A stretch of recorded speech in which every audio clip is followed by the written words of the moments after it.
What's up, guys? Do you guys want to start a business in Taiwan? If you're an expat and you're looking to start something in Taiwan, we've got the right man to talk to. This guy literally wrote the book on it, and you're going to meet him right after this.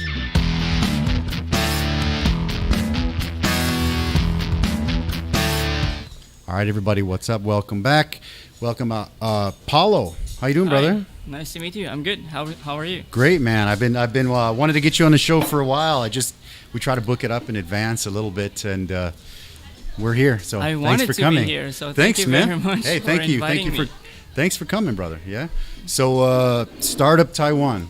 Why don't you tell me about that before we get started, bro? Startup Taiwan Foreigners Business Guide is the latest book about starting a business in Taiwan for foreigners and global Taiwanese who are trying to come back to Taiwan to set up their business. So I know you've interviewed one of my good friends who also wrote a book called How to Start a Business in Taiwan. That's right. Check this out. Elias Boom. Look at that. Oh, yep. Oh, yeah. Exactly. Oh, yeah. He's a great guy. Great guy. My book is inspired by that book. Okay. And what I try to do is to put a little bit of twist into it by adding a little bit more of interviews about the processes that were involved in setting up a business and how it's experienced by startup founders. We also try to interview government officials as well as some people from the private sector to give life to how is it starting a business in Taiwan. So it's funny that you mentioned about foreigners who wanted to start a business in Taiwan. I guess one of the things that people need to know, or any foreigners who wants to start a business in Taiwan, is that on paper it's a straightforward thing, but there are other stories, real life situations in which it doesn't look like the way it's promoted on social media, and this is, I think, is what the book is all about. Okay, that's beautiful. I like that. Yes, we actually, I've been doing my business here for about 14, 15 years, and definitely things would seem that it could be something easy, but it's far from easy. Yeah. Correct. So that's, I'm really happy to have you here. I really, it's pretty amazing. When did you finish the book? We published it. Quite new, right? Yes, just September of 2020. We started publishing it. Okay. So you actually find the book in different bookstores in Taiwan. Okay.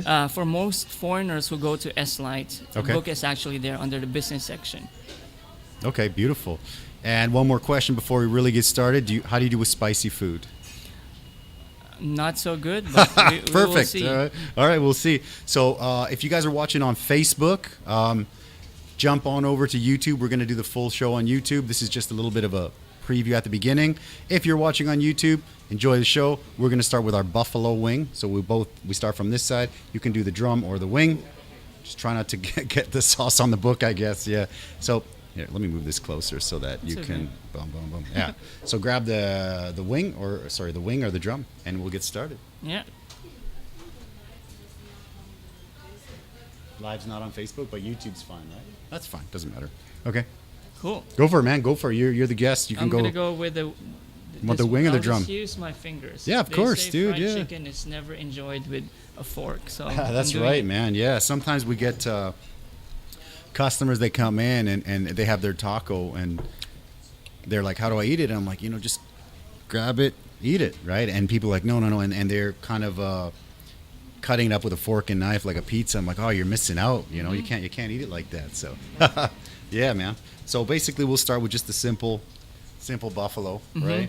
And yeah, we'll go up a little bit from there. Yeah, I heard this is actually an experience tour when you actually start eating it, from the very start until the last piece. Yeah. So oh, really? Okay, let's cool. Get to cool. it. Well, let's get to it. I also want to know how the experience is. Awesome, man. Do you get to eat out much, or do you go? I try my best not to eat out. Okay. So I try to cook myself. So you cook a lot at home? Okay, yes. Okay. And you were saying that you're in Xindian? Yes, I live in Xindian. Okay, so what keeps you in Xindian? Why are you in Xindian? Well, prices are still low. If you want to live in Xindian, but you still want to be close to Taipei, so it's actually just one MRT ride. So it's quite convenient. Okay. What was the original purpose for you to come to Taiwan? You were saying you've been here for about 10, 11 years? 11 years. Yeah, 11 years. That's a long time, man. I couldn't believe it. every time I talk about how long I've been here, I feel like I've lived here for a really long time, which is like 1/4 of my life. I came here for my MBA at the National Taiwan University. Okay. Initially, I had plans to go to China. Back then, 2008, 2009. Okay. If you read the news, it's all about China is the biggest place to be if you want to be, if you want to be in a fast-growing economy, you have to be in China. You'll catch the wave. And for me, the logical, my Chinese is not good. Until now, it's not good. So what I thought was... Did you come to do Chinese, or would you do an MBA in English? Just went straight for the MBA. Okay. I chose Taiwan because I felt back then that if I wanted to go to China, Taiwan is the best jumping point. Okay. Sure. I think that makes sense. Yeah, Taiwan. Again, I've been here for a long time. I've never been to China. I always get people say, you got to go check out China, blah, blah, blah. And I would like to, but I don't get that much free time.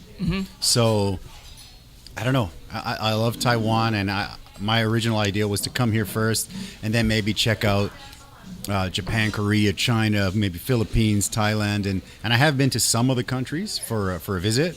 But I think for living, I think I made the right choice. You did. I didn't plan on staying for so long. I planned on kind of I came here when I was 23, so I planned on maybe 1-2 years here, 1-2 years there. But every time the topic came up, I thought I'm going to stay here longer. And now it's been, oh my gosh, 18 years. That's almost half my life, man. It's crazy. Time flies, man. I didn't do my research quite well. Where are you from originally? Okay, so I'm my family's from Canada.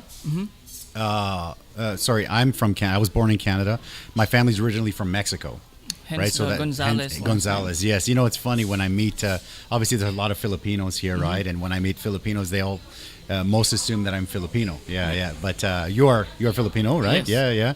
So I have a lot of Filipino friends, and I feel pretty good connection with the Filipinos, and just reminds me of Mexican people. So I don't know. I don't know how you feel about that, but I think maybe not so many Mexicans here. But what do you think? The lineage is quite similar because most of the Philippines is predominantly a Catholic country, and same Similar, with okay. Same with Mexico. Yeah, so sure. I'm sure there are a lot of culture similarities. Okay, yeah, a lot of the Sunday church, and okay. Yeah, no, so I get along really well with I have quite a few Filipino friends, and Taiwan's a good place, man. I love it here. So I didn't plan on staying so long, but I'm still 20 here. 20 years later. 20 years later almost, man. It's kind of crazy. Yeah. So the book, man, so what gave you the idea to write a book? Yeah, so I finished my MBA. Okay. I was jumping from one job to another. I always wanted to start a business in Taiwan, or business wherever I am. Okay. And the first question to me was, how do I do it? How do you do it? So I ran across the book by Elias, which is How to Start a Business in Taiwan. Yep. And I felt like there's a need for a refresh of it. Okay. And so I actually just went through the book, went to the website, and thought there is still a need for another material. Okay. And so the book Startup Shout Taiwan. out to Elias, by the way, but keep going. Yeah. And so the book Startup Taiwan Foreigner's Business Guide was born. Okay, beautiful. So So I know that the laws, they're changing all the time, and they're being updated all the time. So how does that work out? So is there some kind of an e-version, or if you want the book, how do we get this book? The book is available on local bookstores. You can also purchase it online. Okay. We don't have an e-version yet. Okay. Well, it's still new, right? You said September? September, yes. Okay. It's funny you mentioned about laws being updated very constantly. Even before we were hitting the printer, we were making some changes because the laws are trying to, the government is trying to address the concerns of some foreigners. Okay. And so I want to make sure that those are actually inserted in the book. For example, thanks, guys. Take there care. was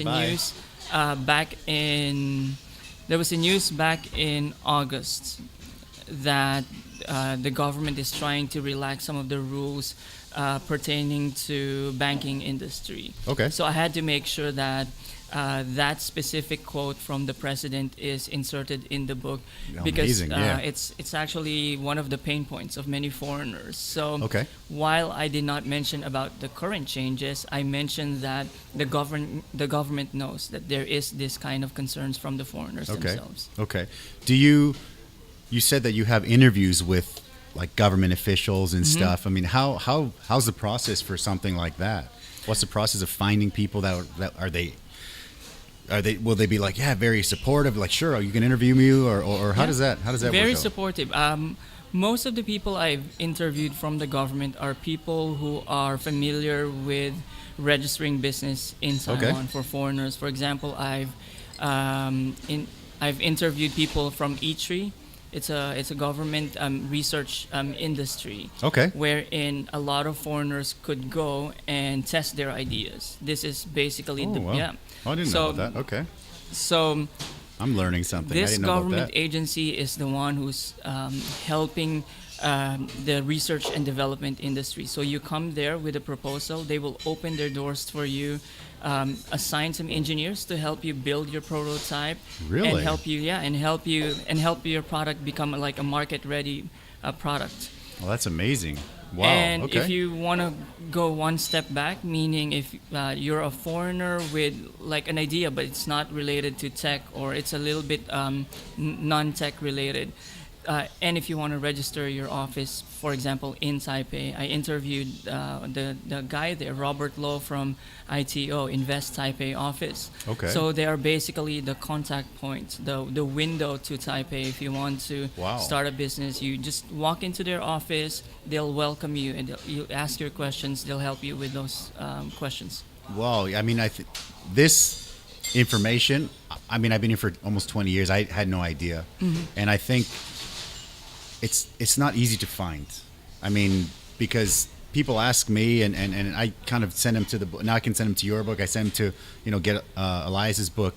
But this kind of information is very hard to find. So for yourself, how much research, how much digging did you have to do to find this kind of information? Well, you just have to be, you have to ask a lot of people before you could actually formulate like a story. So when I was like thinking of the chapters of the book, I was already thinking, who should I interview? So I would, from time to time, like raise a question on Facebook groups and ask, have you guys encountered this particular step? Okay. So I was already building like a case so that whenever I get like a source to interview, I would have those questions bringing to them. Okay. That's cool, man. Thank you. That's fantastic. I love it. Let's grab the next one, yeah? Yes, So the let me next just one, finish this so first. sorry, dude. Yeah, no, my bad. Yeah. How is it? It's okay? It's too spicy? Not It too is spicy? good. It's good. All right. So we just start with the basic buffalo, man, the basic buffalo wing. I've made my own kind of sauces, that versions and knockoffs of the buffalo sauce, but the classic one is always a killer. It's always a big seller. It's just Franks and butter, it's very simple and it's very popular, yeah. You can finish that, man. That's cool. Yeah. We can keep chatting. It's Anyway, all good. Yeah, I'm yeah. interested in Yeah. your restaurant. So Sure, what ask made you away. think of this restaurant? Okay, so my story is I was born and raised in Canada. My parents are Mexican. And so at home, I'm first generation. So at home, everything, like we spoke Spanish, everything at home is Mexican. Like, so when we'd leave the door, it's Canada. You go out, you speak English, you're doing the Canadian thing. But when you're at home, you have the immigrant mom, the immigrant dad, everyone speaks Spanish.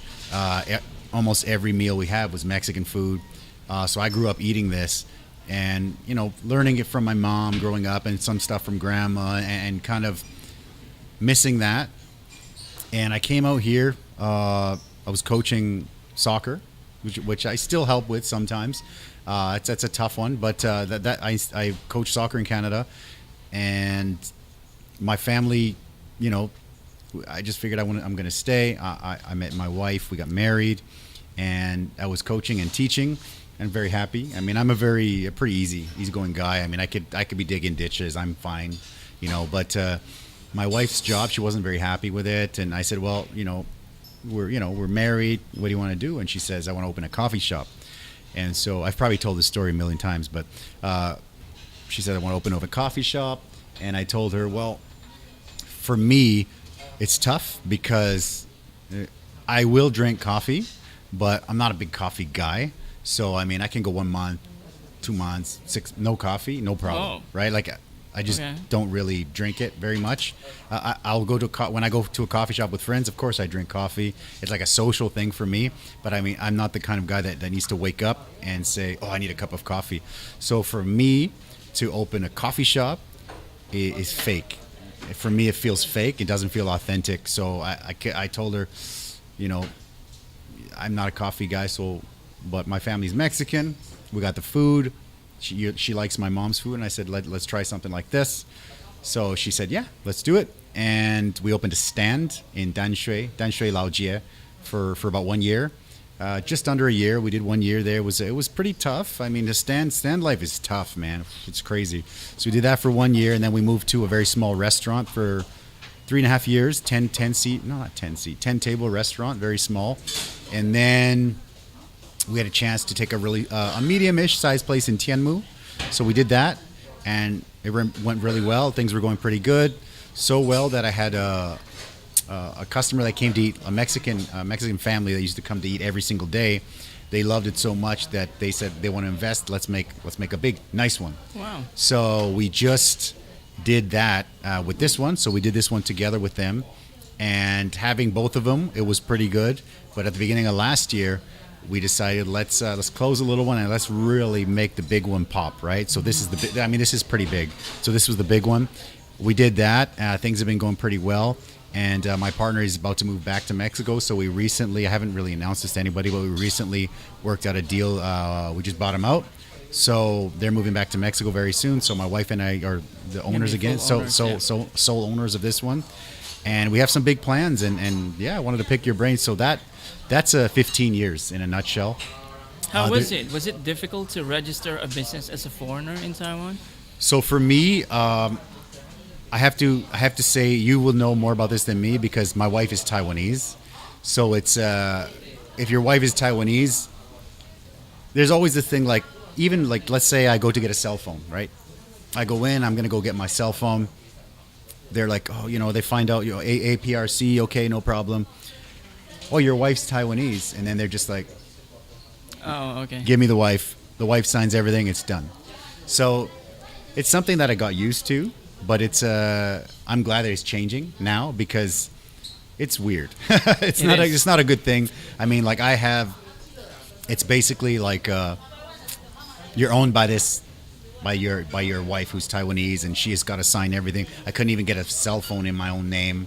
Everything my wife has to sign. So that's changing now slowly. So about advice on getting it in my own name, now it is, but that's recent. Like to start it in my name was yeah, I mean they basically looked at me like, oh, your wife's Taiwanese, come here, Taiwanese wife, and she signed it and it was done. So that's probably the easier way, but I'm glad that guys like you are shining light on it because it's a little weird. It's a little embarrassing to be like, yeah, I can't even get a credit card because unless my wife signs. I feel like an 8-year-old, like, hey, my wife needs to sign. So it's a bit strange, especially since I've been here for almost 20 years, working, contributing, teaching, coaching, paying taxes.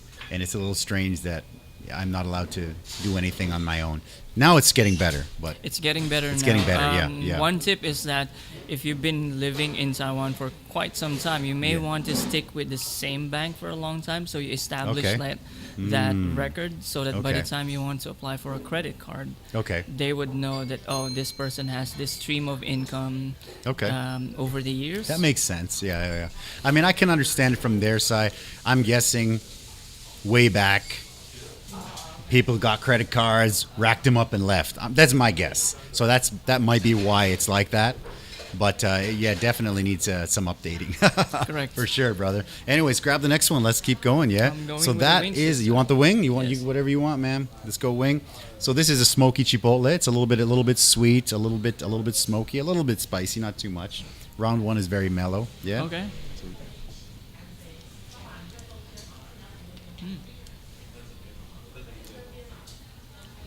I like that your channel also involves eating.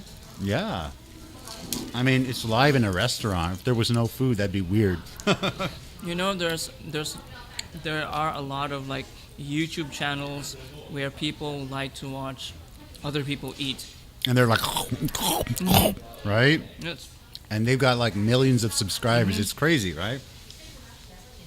YouTube is a crazy thing. I mean, you know, you follow all these creators, and they're like, It's just good. yeah, there's wet ones there too. You grab whatever you need, and they're like, follow these rules, and your channel will grow. But then you see like the huge channel, nobody follows the rules. They just do their own thing, and it's kind of like, it's crazy. Yeah, I mean, it's just a tough thing. I think it's luck.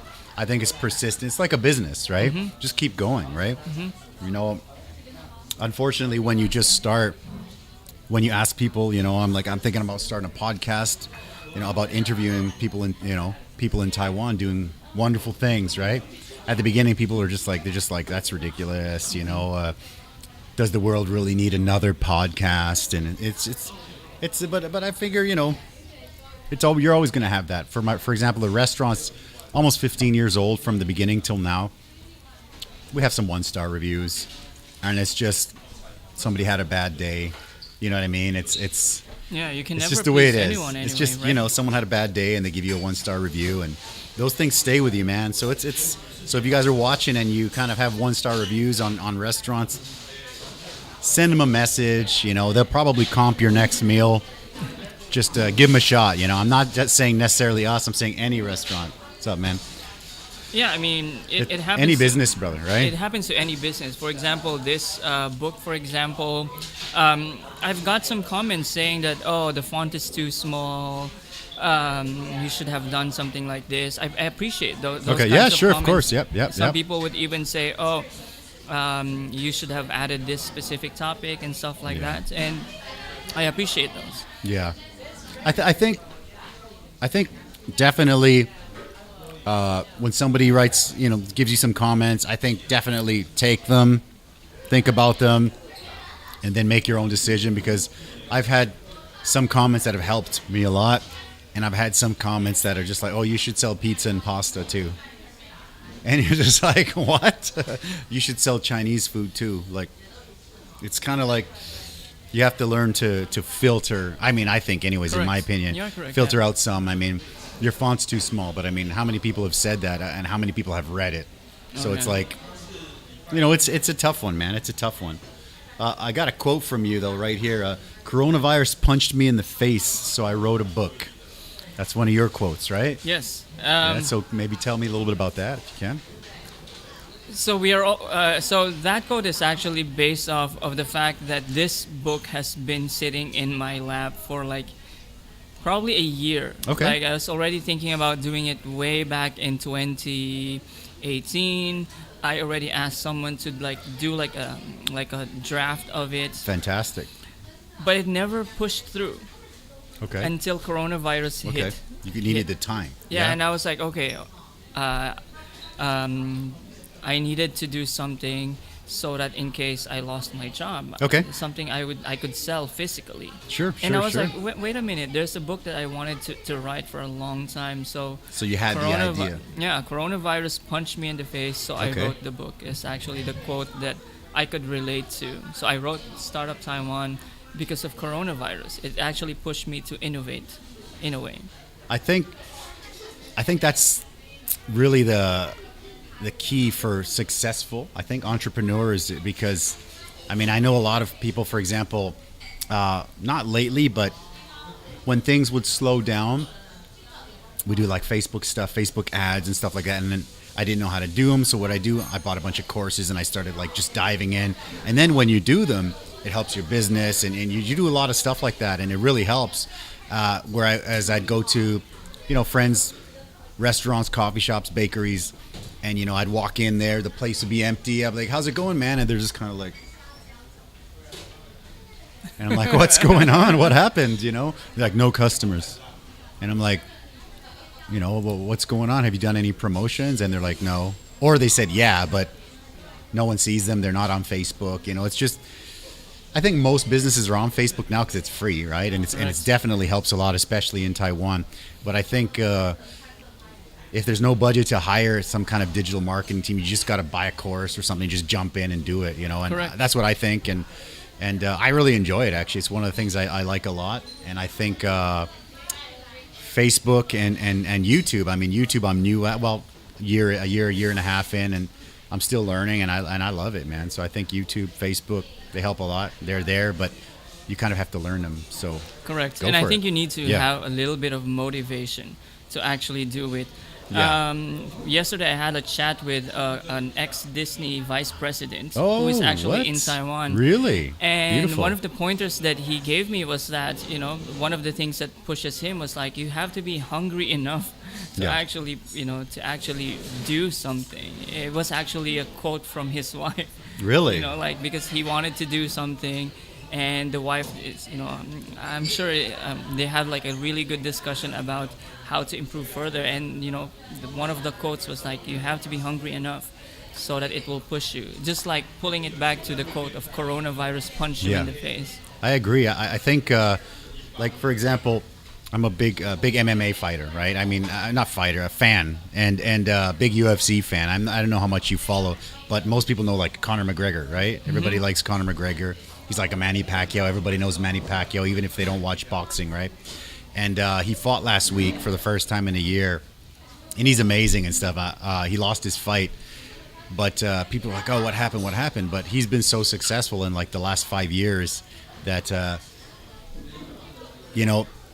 everybody's there. They're in their quarantine hotel, and they're kind of like roughing it out, and they're in quarantine trying to get ready for the fight. And he had like a yacht, like pulled into like Abu Dhabi, and like just. I told people, they're like, "What happened?" And I said, "It's very hard to be hungry when you're sleeping in silk sheets, right?" Because it reminds me of one of the old Rocky movies. I think it was Rocky 3. I don't know if you've watched those, but Rocky 3, he comes from the gutter, he goes and he fights and fights and fights, gets all the way to the top.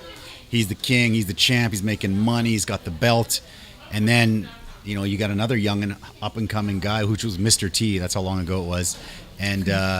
Rocky's just kind of like, he's got the fancy gym, blah, blah, blah. And then when they fight, he gets his ass kicked, right? Yes. Because he was in his comfort zone. Yeah, he's very comfortable, and you don't have to step out of it. So I figure stepping out of the comfort zone is very, very important, man. And you have to be really comfortable with being out of your comfort zone. I agree, man. It's a muscle that you need to train to be uncomfortable if you know that the end result will be much better. I agree, man. I love it. I love that you brought that term up, because I use that a lot, and the comfort zone, it's tough. I mean, like when we start a business, it's very uncomfortable, and people always say, "Oh, what's the secret to the restaurant?"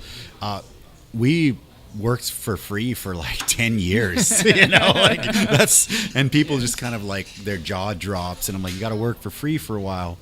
And they're like, well, how long? And I'm like, maybe a decade, and then 50-50, and they just look at you like. Yeah, they think because most of the time people would only see your storefront. It's beautiful, it's well lit. Yeah. But what happens at night is basically a lot of like thinking, a lot of planning on how to reopen tomorrow, or in my case, how to promote the book, where to go. Things that they don't see, like behind the scenes on how you actually push the book so that one book would actually be sold. It's crazy because people. Everybody likes a success story, but nobody really sees the beginning part. And a restaurant, I mean, that's my experience, right? So in a restaurant, I think the stats are in the first year, 80 or 70% fail, and then in the first 5 years, 90% fail. Like, it's a huge failure rate. So you feel, I'm pretty happy and blessed, and we hustled our way through it, and we still, sometimes it's empty, and it's. Even with the marketing, even with everything, you're still empty sometimes, and it's still tough. I mean, we're doing pretty good now, but I mean, it's hard to staff it. Sometimes, you got your customer base, everything's great, and then the staff is not working too well. Okay, so you got to go there and fix that, and then your marketing kind of goes like this, and then the numbers start to go down, but your staff's happy, everybody's good, and then there's no more customers, and you're like, oh my gosh. So it's kind of like a revolving door, and it's tough. It's very tough, man. How was it when the coronavirus pandemic started? For a restaurant, you must have been... It's very tough, yeah. So you know what? For us, I think we're pretty lucky in this area in Tianmu, because Tianmu is kind of it's like a little village. It's really small, and most of the people in Tianmu they will stay in Tianmu. I mean, maybe they'll go down for Saturday night or whatever, but like, you know, Sunday to Friday they're coming here. So yeah, there was a few weeks where it was all like Uber Eats and stuff like that, and we were just kind of like, okay, it's going to be tough. So we started to work on a solution. So I haven't launched it yet, but I have an online ordering program that got stuck with the payment processing in Taiwan, which was tough to find. But that's ready now. So we figured it's going to be tough, and I have friends with restaurants all over the world, even in like Taipei, and where our rent is quite high, but compared to like Taipei's crazy. Like there's $1 million rents, which is crazy, right? And we've been blessed. We've built over 14, whatever, if it was 13 years at the time, a pretty good clientele. And I mean, if I have to deliver, I'll deliver. You know, if I have to do what I got to do, I'll just do it, because it's for me normal. It's second nature. Somebody came here, they live up the street. I know them. They've been coming for years. They left their water bottle here. I'll just jump on the scooter and just bring it back. Or they left their watch or their cell phone, whatever. I'm pretty easygoing, and I think. It just goes to show that you love your job, basically, when you're doing things that are not actually expected, but you still do it for your customers. Yeah, I do. I got one of your little things. Check this out. Boom. Yeah, that's from you. That's from you guys, right? Than your competitors. Yeah. Yes. So this one was one of the ones that really hit home for me, because, I mean, again, a story. When I was in college, I was dating obviously a Canadian girl, and she liked Italian food. So I asked her around. We had no money. We're college kids. We're broke.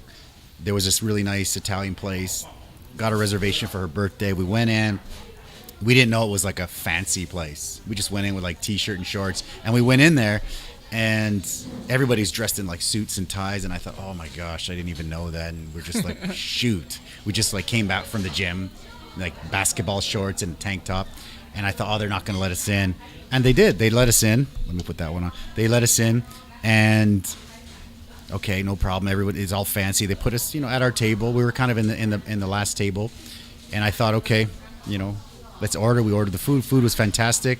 And after the food came out, the head chef, the owner, chef guy, he came out of the kitchen, and he was just like stereotypical, really loud, really happy Italian guy. He comes out, and he brings this little stool, and he sits down at every table, and he starts talking to everybody.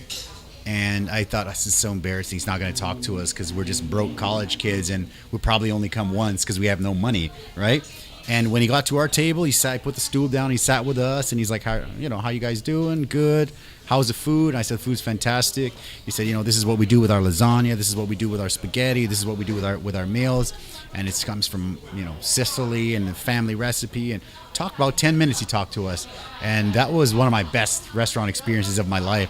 So I always kept that in the back of my mind, and I figured if I ever start a business, I want to make my customers feel like this guy made me feel. And that was like 20 years ago.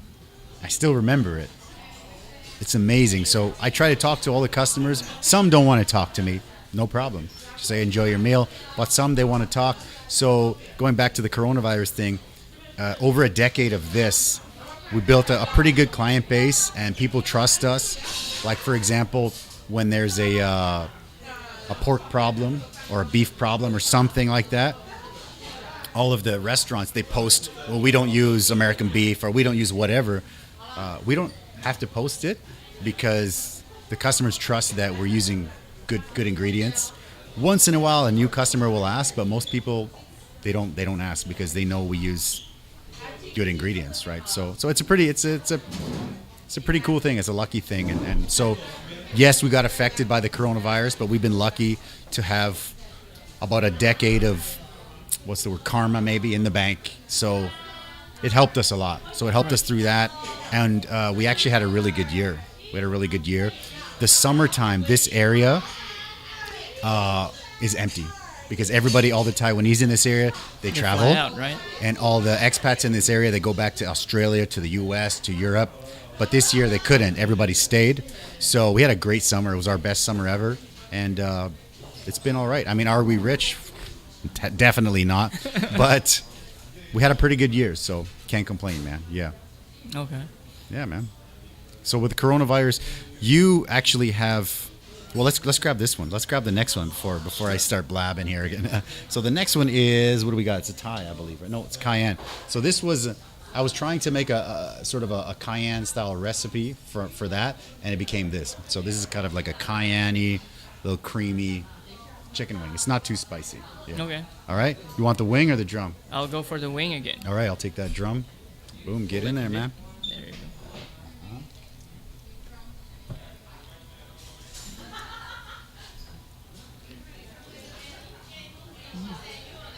Thank you. Very good. Thanks, man. It has to be good. I mean, it's a restaurant, right? If it's bad, then we're doing something wrong, right? Yeah.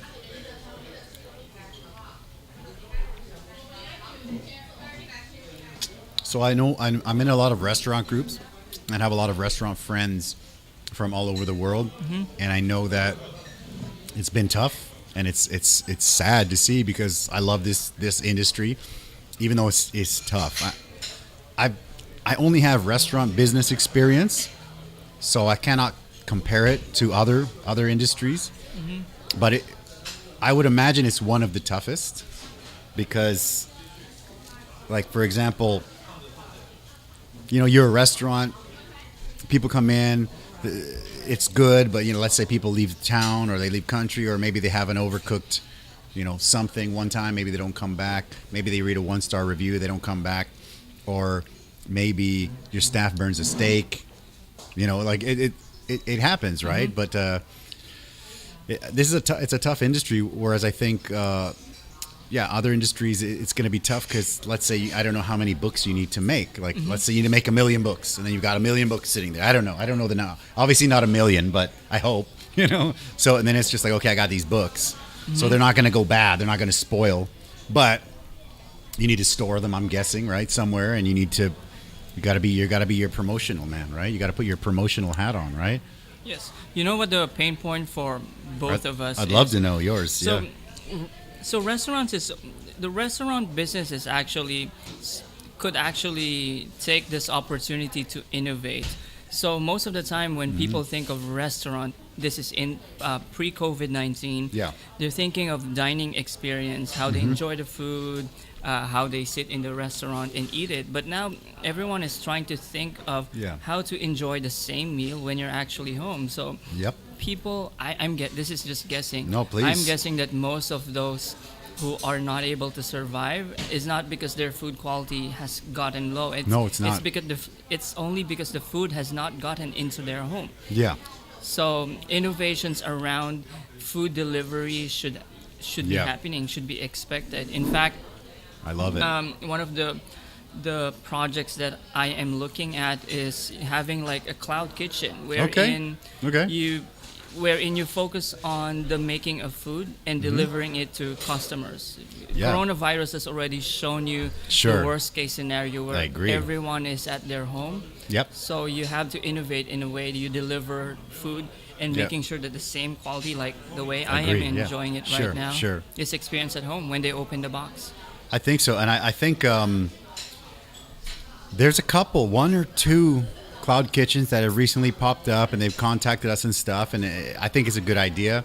I had a friend of mine he's a chef, he's a smart guy, and I was reading an article from another chef in the States, and he was putting together an app. I can't remember the name of the app, unfortunately, but in the States where it's almost like Dial a Chef, right? You book a chef, and he comes to your house, he brings the ingredients, he uses your kitchen, he makes you guys your meal, cleans it up, and he goes, right? So I don't know how feasible it is, but I do like the idea. It's very cool. It's a very cool idea to be like an Uber of like chefs. To be like, bam, I need some Mexican tonight. You get a Mexican guy comes up, making tacos on the grill and stuff at your house, cleans it up, and he goes.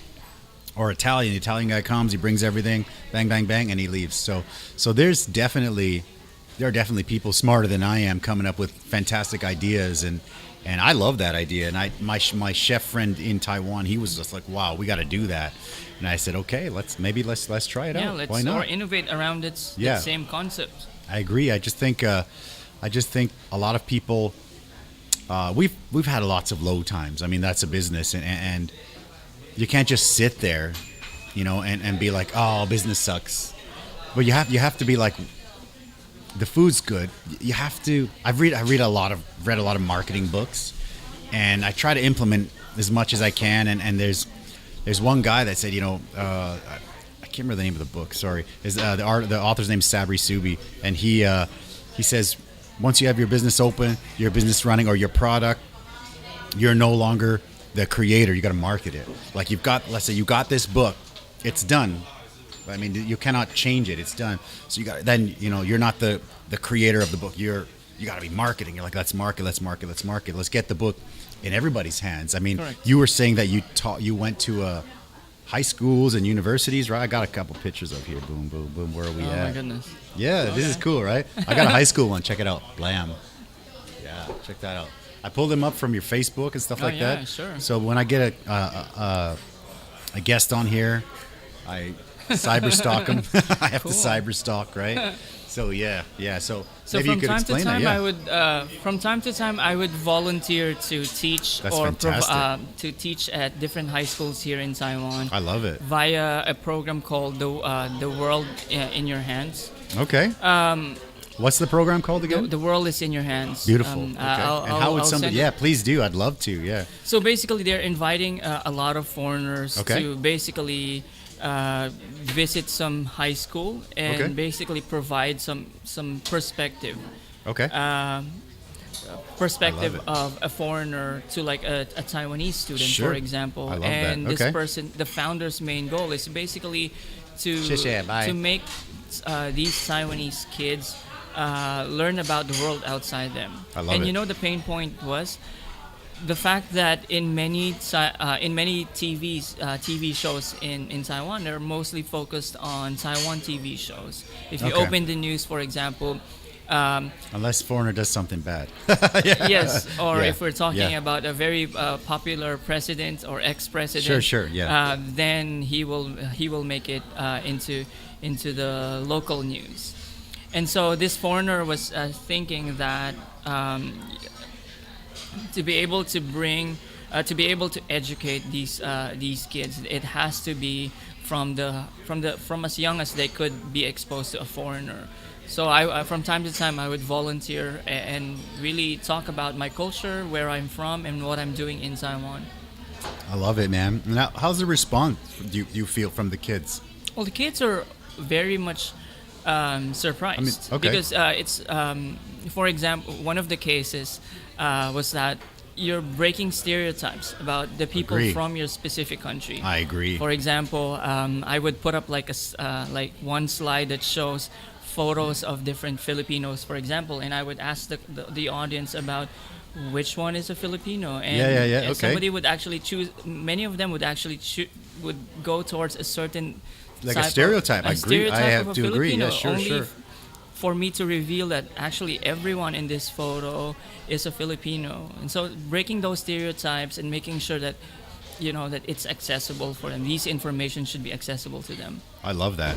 I also when I started the restaurant, we would have people that would come in, and they're just like, you're Mexican or you're Canadian, and I would tell them, actually by blood Mexican, but I was born in Canada, so birth certificate, everything in Canada, but my mom and dad are both Mexican, and they would say, it would kind of be like, but where's, and I'm just like, what? And they're just like, yeah, how come you don't have, and I'm just like, or your accent is very clear. How come it's not? Yes, they're like, how come your English is good if you're from Mexico? And I said, well, okay, that's a long story, but yeah, definitely, I agree. Yeah. So it's tough. It's tough to break stereotypes. Or when I was teaching English, which a lot of people kind of give those guys a lot of heck, I guess, but I had a great time. I love kids. I coached soccer since I was 12 years old, so I taught kindergarten. I taught all the way up to adults. I had a great time. I love teaching. I love coaching. So sometimes I will get asked to go to universities and talk about internship programs, which we do here, or talk about, being a foreign business owner in Taiwan. And I always go. I love it. People ask me, is it okay if you, just a few minutes? Like, no, man, I can do like an hour. No problem. Put like a PowerPoint or whatever together and have some fun. And when I do it, I try to, from my experience, I try to be a little bit funny, and I try to get people to talk. Sometimes it doesn't work and I bomb it. But if you can get at least one or two kids kind of like interacting, for me it's big. It's a big plus. Yeah. You're talking about foreigners who are teaching English in Taiwan. Yes. It's actually a big market in Taiwan. It's a huge market. Yeah. And to me, many people would actually somehow look down on this kind of job as like a part-time job, like, you're an English teacher, looking at them down. But actually, these foreigners who are teaching English at Bushibans are actually doing Taiwan economy a really good job. For example, job, in the book I mentioned that the government plans to make English as a second language of Taiwan by 2030, and one of the ways you could do that is by bringing English into classrooms, but you can't do that in all public schools. So where would you do it but by the bushibans where these English teachers are in. And the other thing is that for many foreigners who are coming to Taiwan to basically teach English, this is also like their jump off point to do something else. It's a foot in the door for me. Yes. Foot in the door for so many people, like I didn't know I'd have this. I have no entrepreneurs in my family. I have no restaurant owners in my family. I have nobody owns a business in my family. So when I said I'm gonna do it, they were just like, "You're nuts! What?" First of all, food is a lot of work. If you're gonna do it right, it's a lot of work. And second of all, it's just so the work for reward is so skewed at the beginning. Like there's so much work and financial reward is so little at the beginning that I think that's why I don't want to say people fail, but I think they give up because it's just like, holy crap, I can't pay my rent. I can't pay this. We've many times in the first few years, we pay on the 10th. It'd be like the 8th or 7th and be like, damn, I hope we have a good weekend. There's no money in the bank to pay rent, to pay staff next week. And sometimes we have a killer weekend and we're just floating. It was good. And sometimes we didn't. And there was a few times we'd have to go to the bank and be like, can I borrow $300,000? I need to pay my staff fees. I need to pay my staff. And then you don't tell the staff this.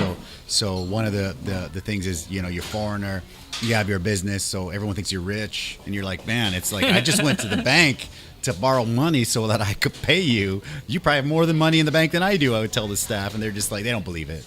So it's a crazy thing, man. Like the risk. Sorry, the reward to the work is crazy. But I mean, it's still a little bit crazy, but I love it, man. I'm happy here, and I love Taiwan, and I love this business, and that's one of the reasons for the podcast. I mean, so many awesome restaurant people out there, and we get them on, we chat. It's people like you doing something like this. This is amazing. Thank you. And I think these stories need to be shared. So I'm trying. Thank you. Yeah, my pleasure, man. We good. Grab the next one, and we'll call on round 2. All right. So the next one is it's a Korean style. We don't have very many fusion dishes here, but round 2, yeah. Okay, I'll fix it later, yeah. Yeah, and this is Korean, yeah? So we can do round 2. Yeah, so this is our Korean sauce. Go for it. Audio's okay? Yeah, audio should be good, right? Yeah. Beautiful. Has to be off, yeah, or else it'll go into the mic. Really?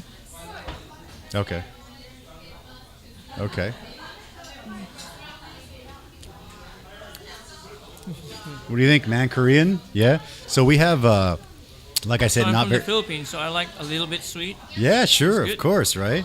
So actually, I always tell this story with this wing, but we have a friend, one of my ex-staff. His family used to have a Korean restaurant, and so when I heard that, I'm like, oh, you got to teach me the sauce.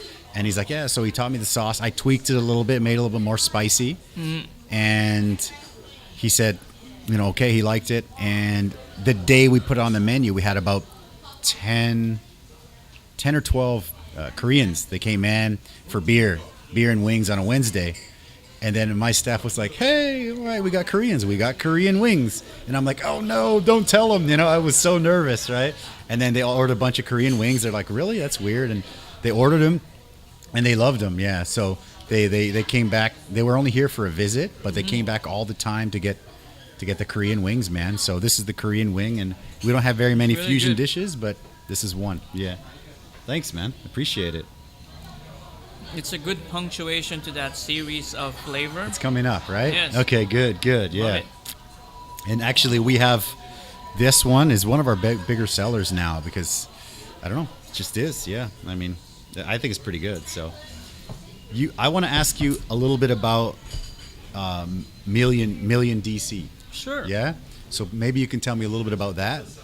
MillionDC is in an educational platform for entrepreneurs in developing countries. Okay. So it's a glorified version. It's a glorified sentence that actually means we plan to deliver PDFs of educational materials to far-flung areas in the Philippines where internet is not available. Okay.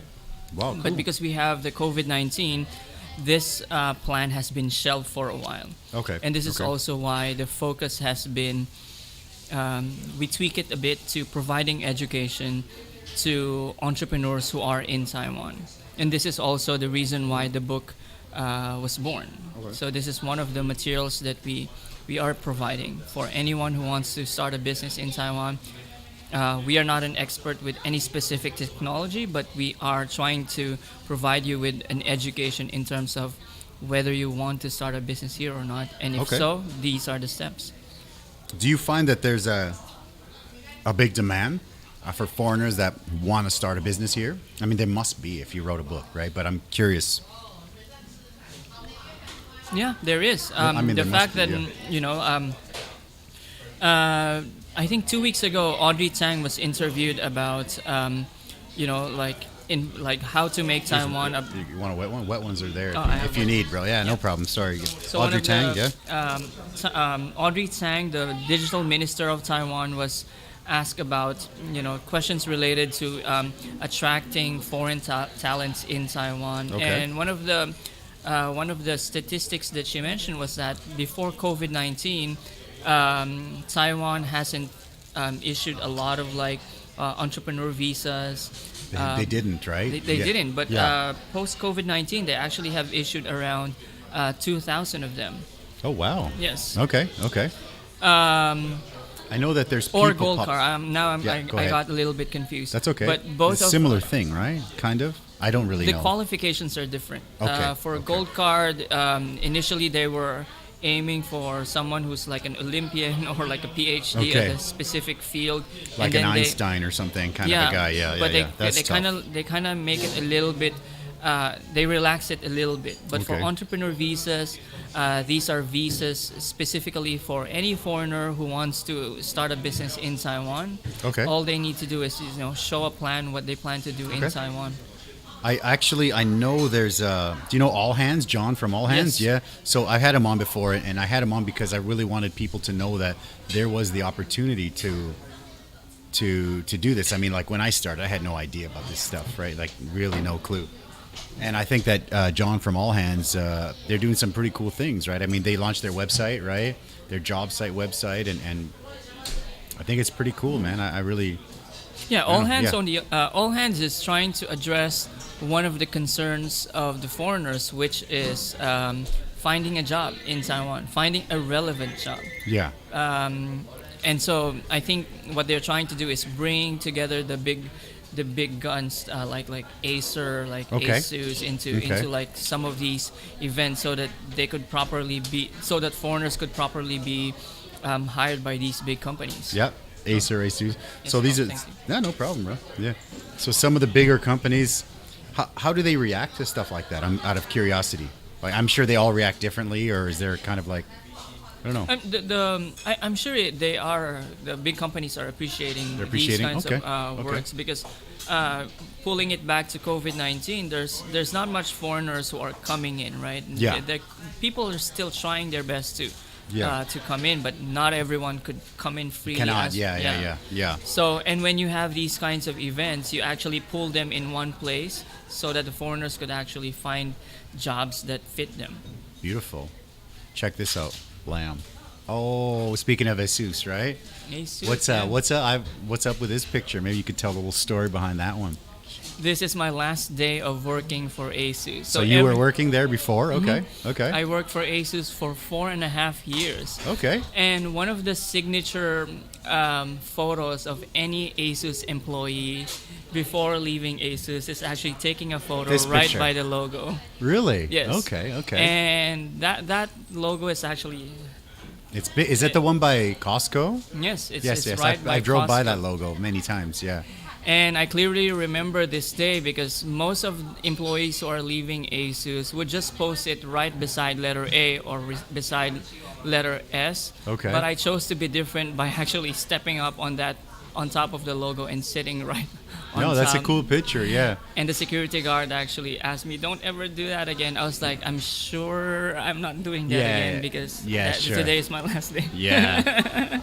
What were you doing there, and how was the experience working there? I was doing social media for ASUS. Nice. I was in charge of Asia Pacific countries. Wow. So they would send me to Indonesia or back home to the Philippines to help with the social media plans for mobile devices in the Philippines or Indonesia. Sometimes I would go to Singapore. Philippines a big purchaser of ASUS products? It is. Indonesia is also a big Indonesia purchaser. as well? Yeah. Okay, very cool. I just wanted to pull that up because we were talking about ASUS. Yeah, I'm like, maybe I don't know how I'm gonna work that one into the conversation, but I was like, we got it. Yeah. Thank you. Very cool. Yeah, my pleasure, man. Yeah.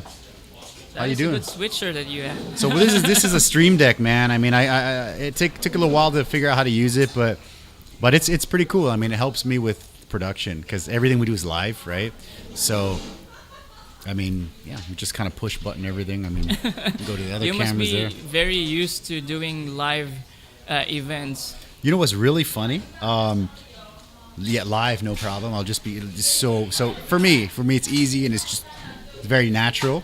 But when I need to do a video where I need to cut a promo or something, oh my God, I need like 50 takes to say like the most basic thing. It's weird. A recorded one, I make so many mistakes, but live, it's like, all right, let's go.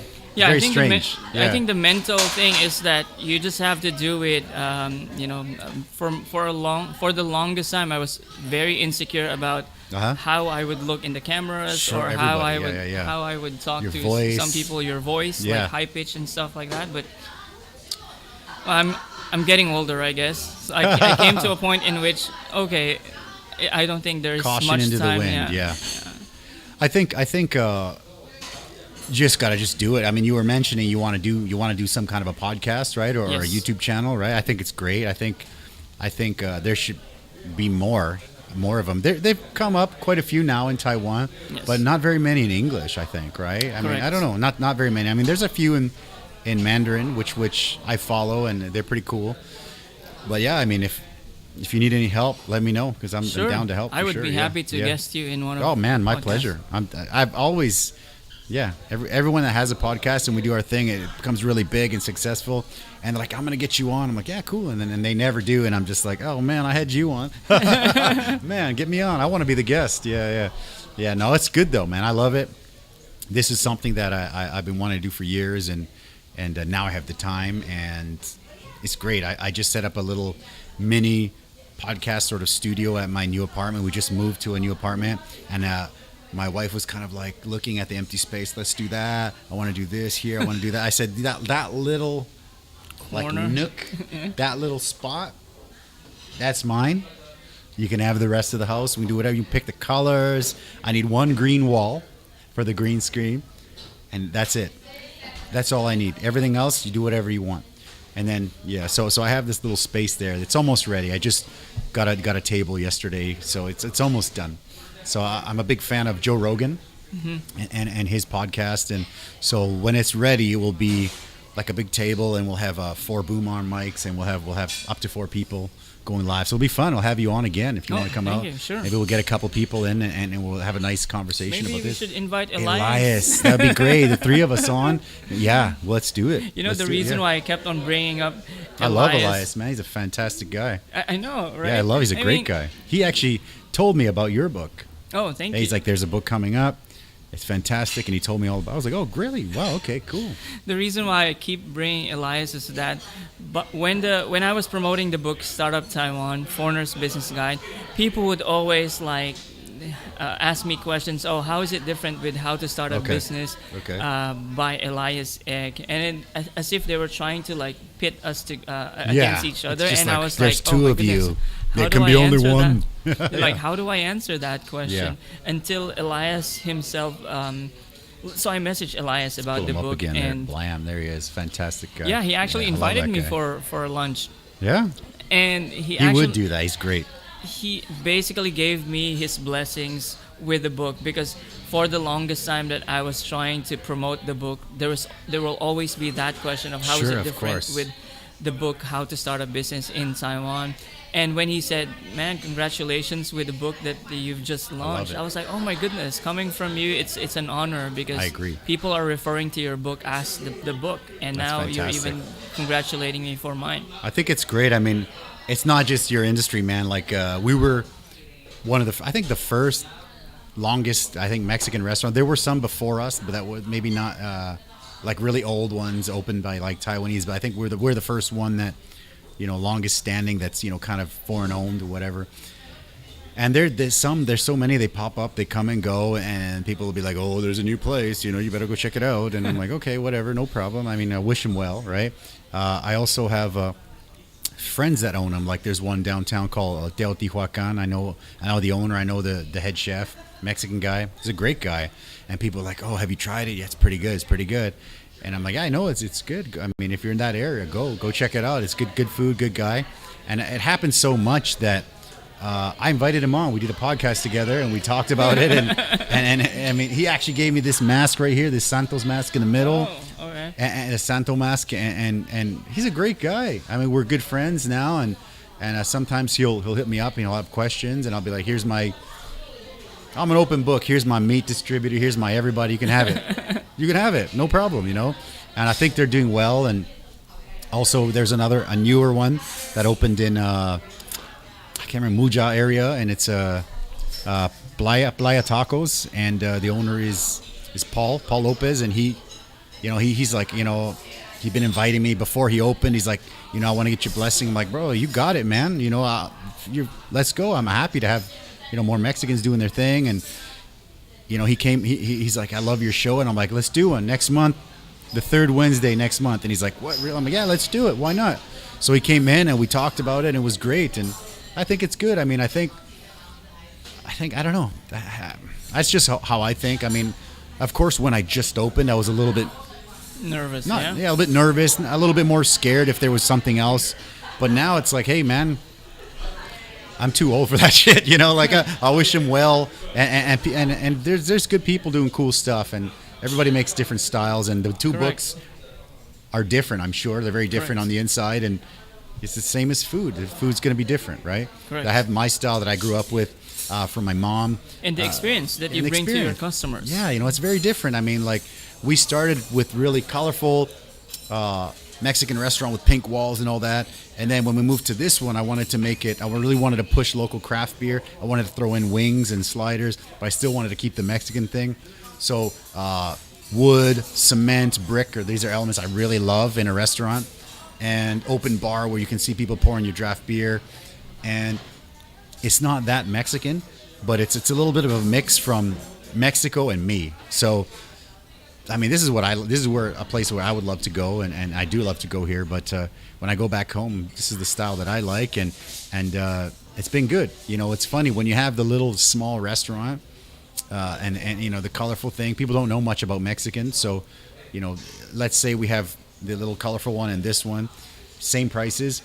We had that. We had two at one point, and the other one was like a more traditional looking Mexican one, and people would be like, they would complain about the prices and stuff like that. But then when they come here, no one complains. I mean, once in a while you'll get on Facebook or you what is it, Google, and there's a 1-star review. Oh, overpriced. Okay, well, do you know my rent and do you know my staff costs? I mean, it can't be 99 cents, right? Correct. It's not Taco Bell. It's not possible.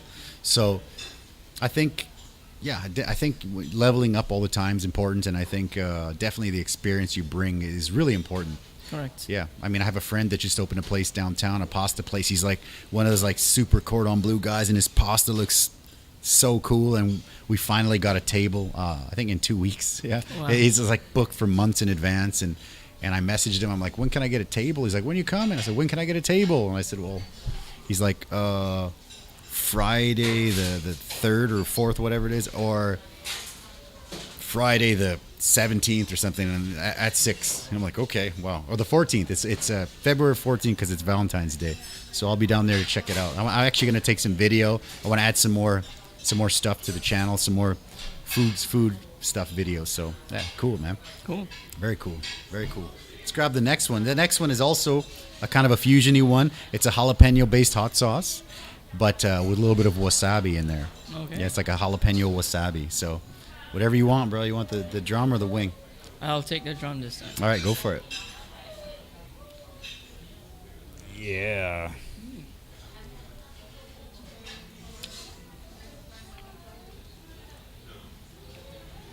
So you also have a Space 21, right? So maybe you could eat your wing and then tell us maybe a little bit of the story about how Space 21 came about, and maybe tell people about it, how long it's been going, why you did Space 21, the idea behind it, maybe a little bit of a story. Yeah, absolutely.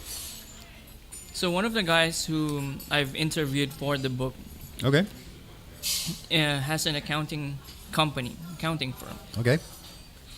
And the process of setting up a business is having an address.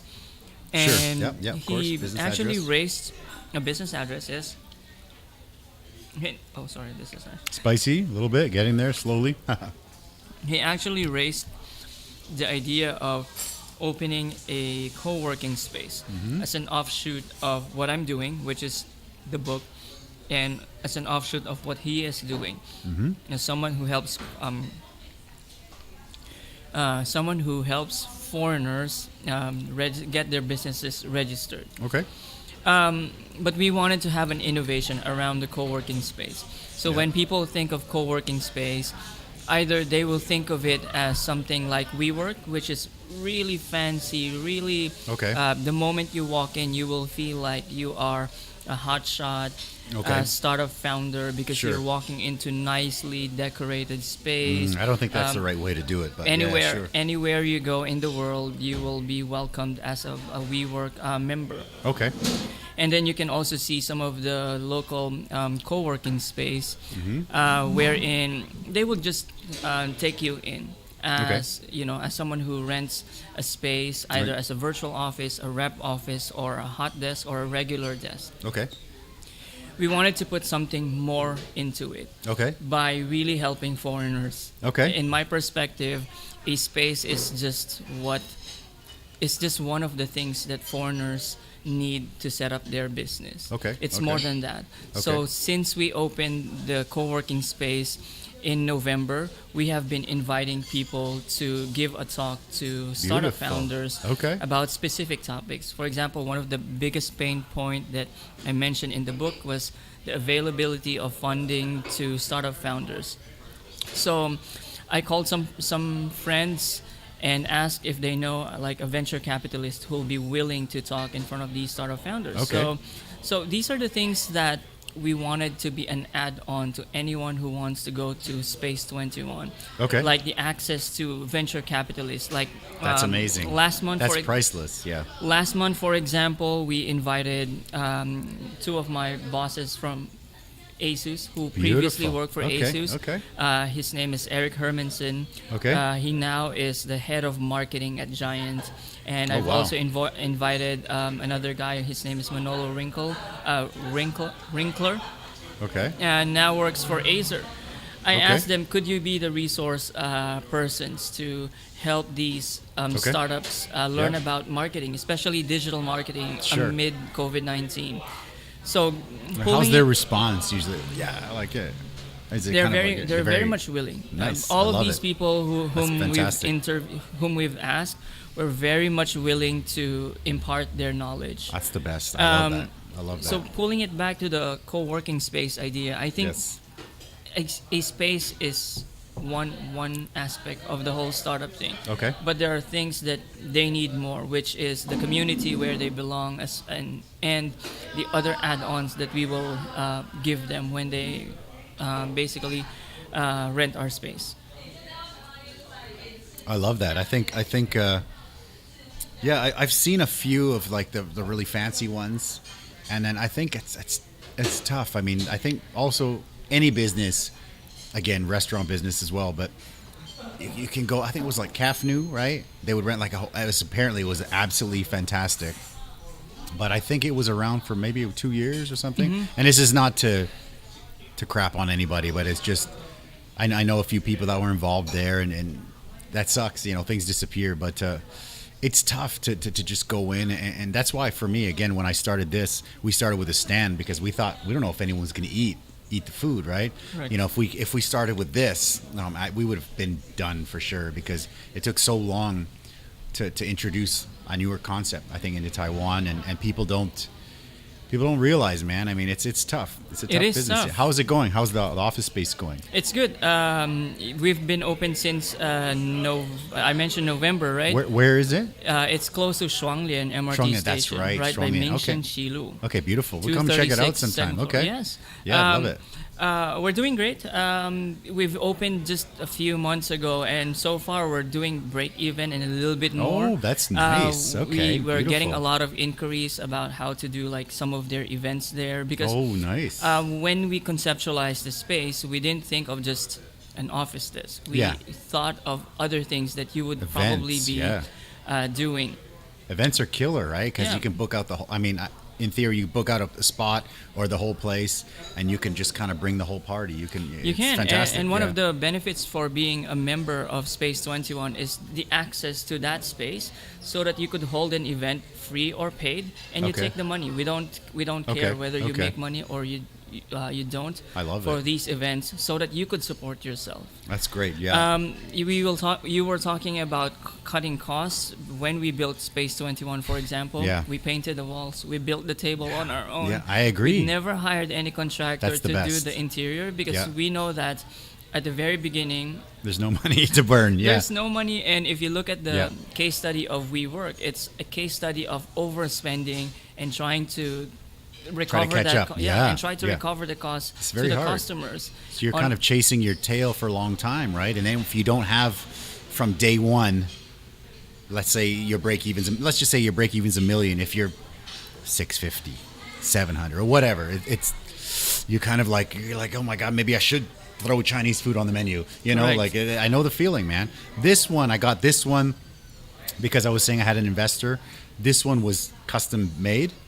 But everything else, all the other ones, I painted it. We've got everything. I mean, if the things we couldn't make ourselves, we went to IKEA and just put it all on the credit card. And because, it's tough, man. It's very tough, But if you have a monster cost looming over your head, it's scary. And sometimes you get desperate.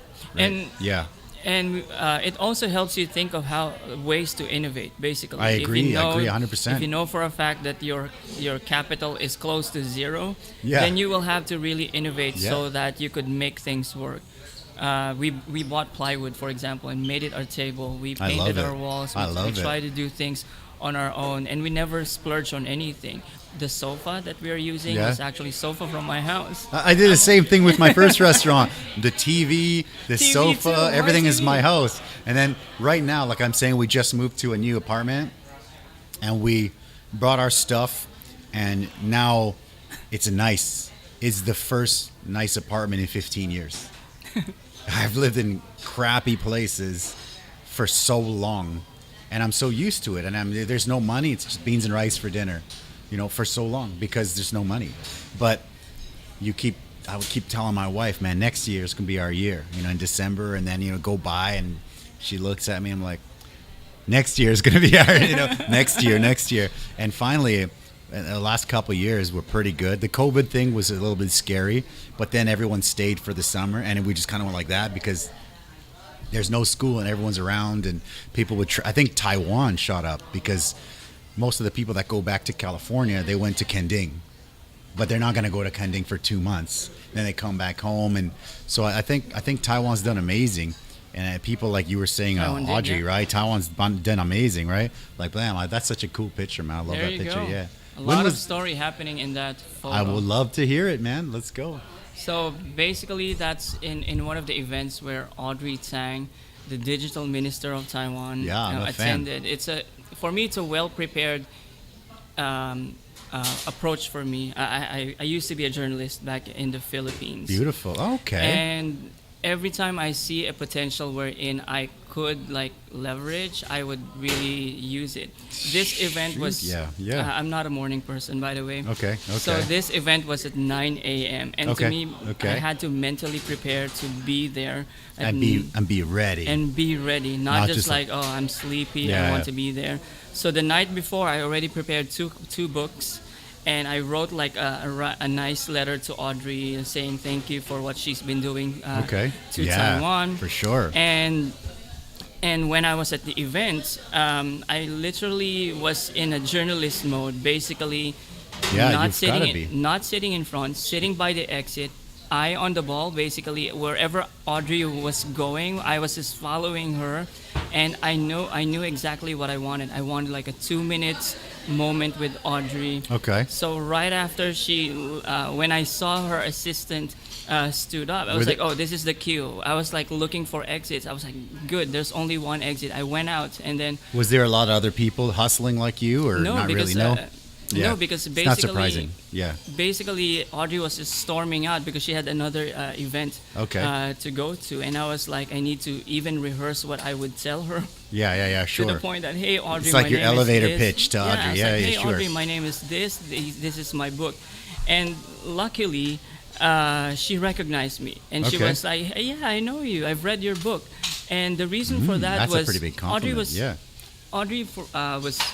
And the reason for that was because sometime in December or November, I emailed her.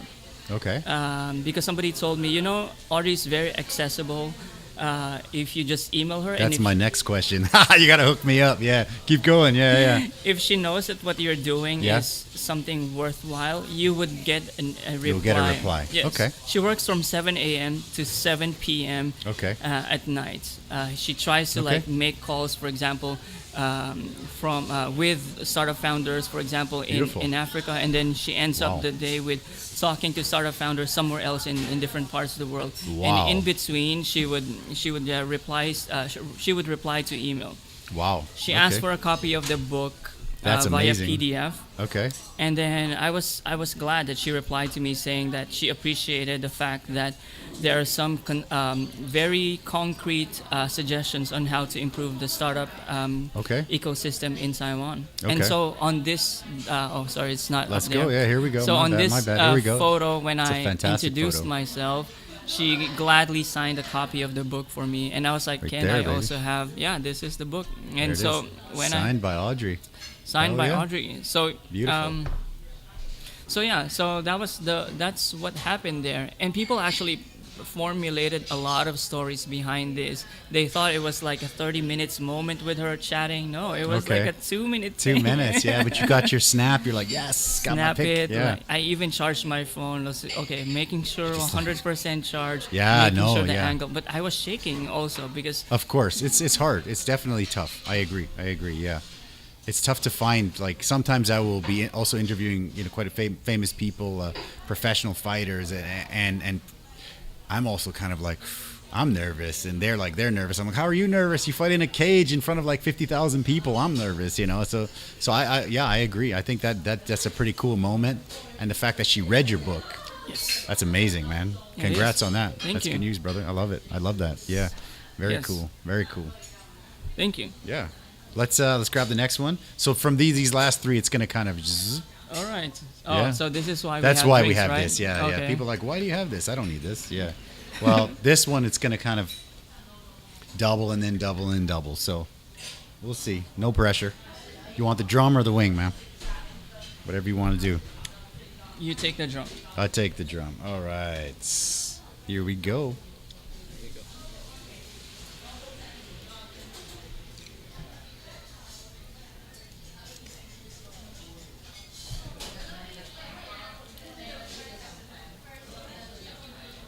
It is starting to be spicy. Starting, right? Okay. Mm-hmm.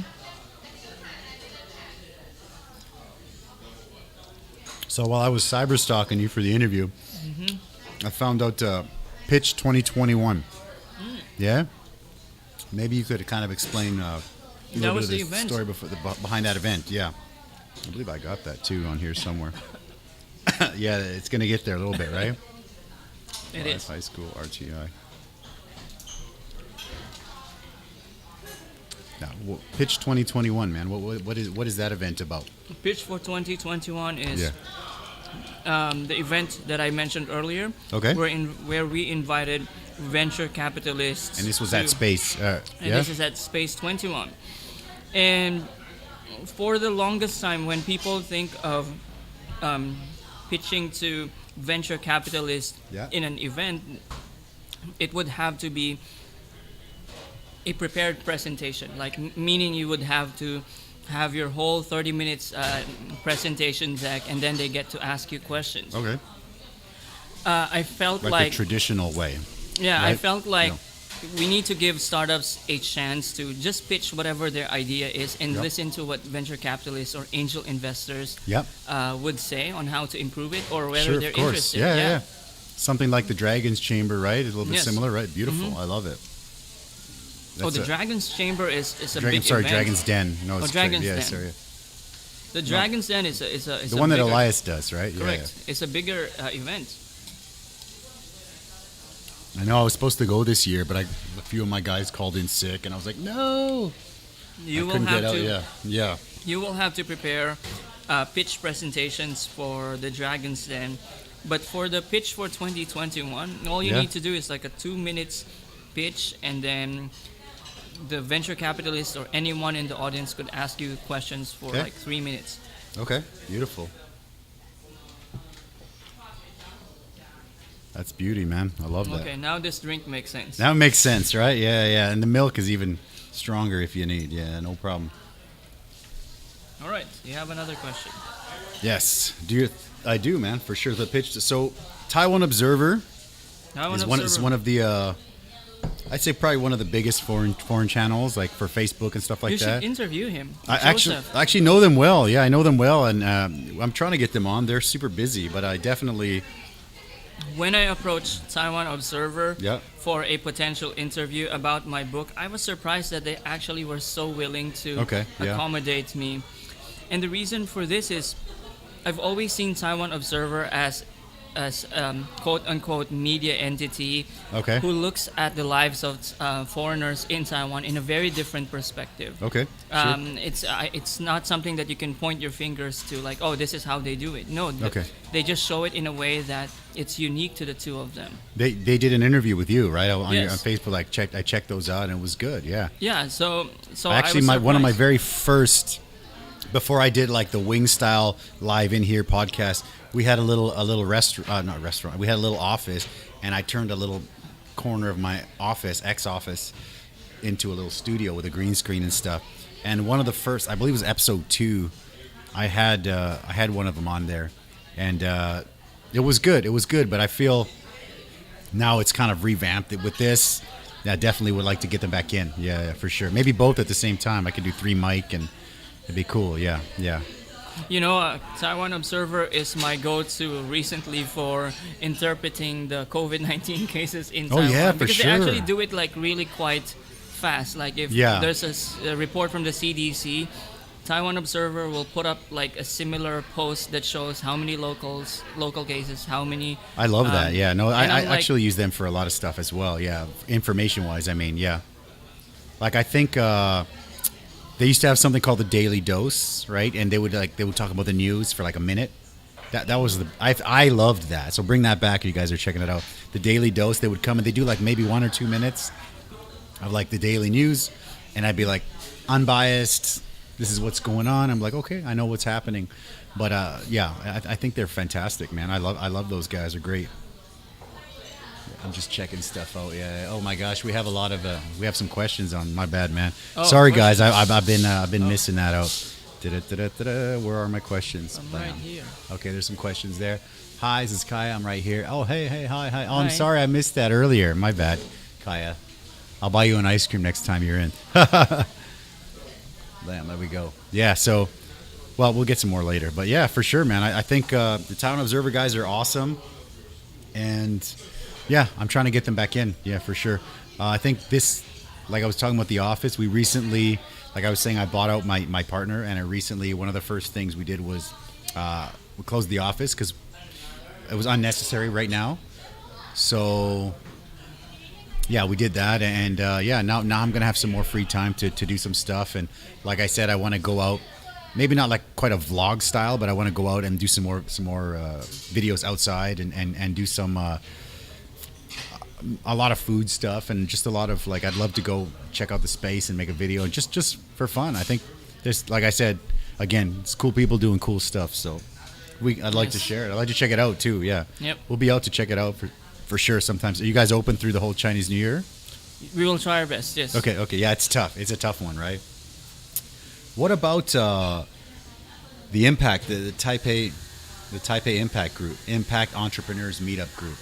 Taipei Impact Entrepreneurs Meetup Group Yes. is headed by no less than Andrew Clark. Yes, He's fantastic from guy. South Africa. Yeah, I watch the videos a lot. Yeah, What he does is actually pretty amazing. I know. He basically asks like foreigners who may be lost about what they want to do as Okay. a startup founder, and put them in a cafe in Ximending, Okay. and give them the opportunity to talk to each other. Okay. And from time to time, invite anyone who would be willing to present Okay. before these Yeah. audiences. And this Andrew was one of the touch points for the Startup Taiwan Foreigners Business Guide. Okay. When he learned that I was writing this book, he was like, "Great, man, let's do an interview with you." And I was like, "But the book is not ready yet." It's okay, just keep on talking about the book, what it's about, so people would know that there's such a book that's coming out. So I can see that in well, it's already happening now that within the startup community, these kinds of influencers are people you need to give Yep. support to, because for at sure. the end of the day, they are doing favor not just to Taiwan but also to the community of startups who are trying to find their Yes. way to be successful. I agree. I've been following that group for a while, and I've been trying to get out to a meeting, but sometimes I get stuck in this area. And Thursdays, I actually have my daughter has jujitsu, so that I do the adult class after she does. So Thursday evenings are booked. usually just booked. But I'm going tomorrow. A good friend of mine, he just opened an office. He's doing like a sort of an Amazon dropship sort of a deal. Wow. And I don't know the whole details, but yeah. And yeah, he's speaking tomorrow. So I said, you know what? I'm in. Let's go, because I just finished a few projects that I needed to do, and I want to go out. And I've been really wanting to go check out this group for a long time. And my good friend is speaking. He just lives up the street, and I said, all right, let's go together. So we're gonna go. So if you're there, I mean, I'll definitely. I'll try to be there. I think I have. You got something going on tomorrow? I think yeah. I have got something going on tomorrow. Yeah, no, it's tough. It's all good, brother. It's all good. But yeah, I think I've actually been watching quite a few of the videos, and Andrew. I think Andrew seems like a great guy. Yeah, He is a great guy. Definitely looking forward to meeting him tomorrow. And You gotta meet him. You gotta know his background. Yeah. You will be amazed. I would like to actually interview him as well when he's got a chance. Yeah, so definitely I'll ask him tomorrow. See how it goes. It's very cool, man. Very cool. I love it. You want to keep going? Yeah, sure. All right, let's go. Let's grab the next one. I'll You can get go the- whatever you want, bro. You can go drummer. So it's going to jump up again in spice here, yeah. So no problem, man. No problem for you. I like that. That's great. I like that every time it's spicy, there's a different kick to it. Yeah. Different chili peppers have different flavor profile. Kind of burns on a different spot. This one's rough a little bit, yeah.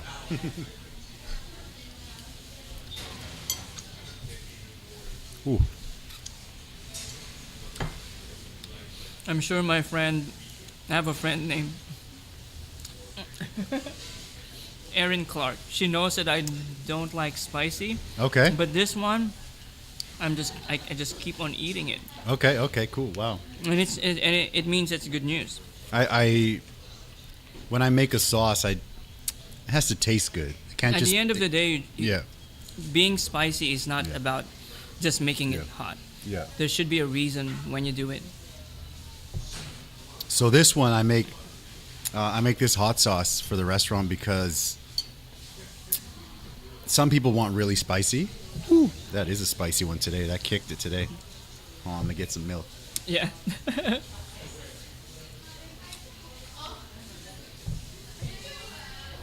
Ooh, I had a big. So goblet, that explains why. That explains the milk. Yeah, people are like, Psh, I don't need milk, and then it's like, can I have another glass? Yeah.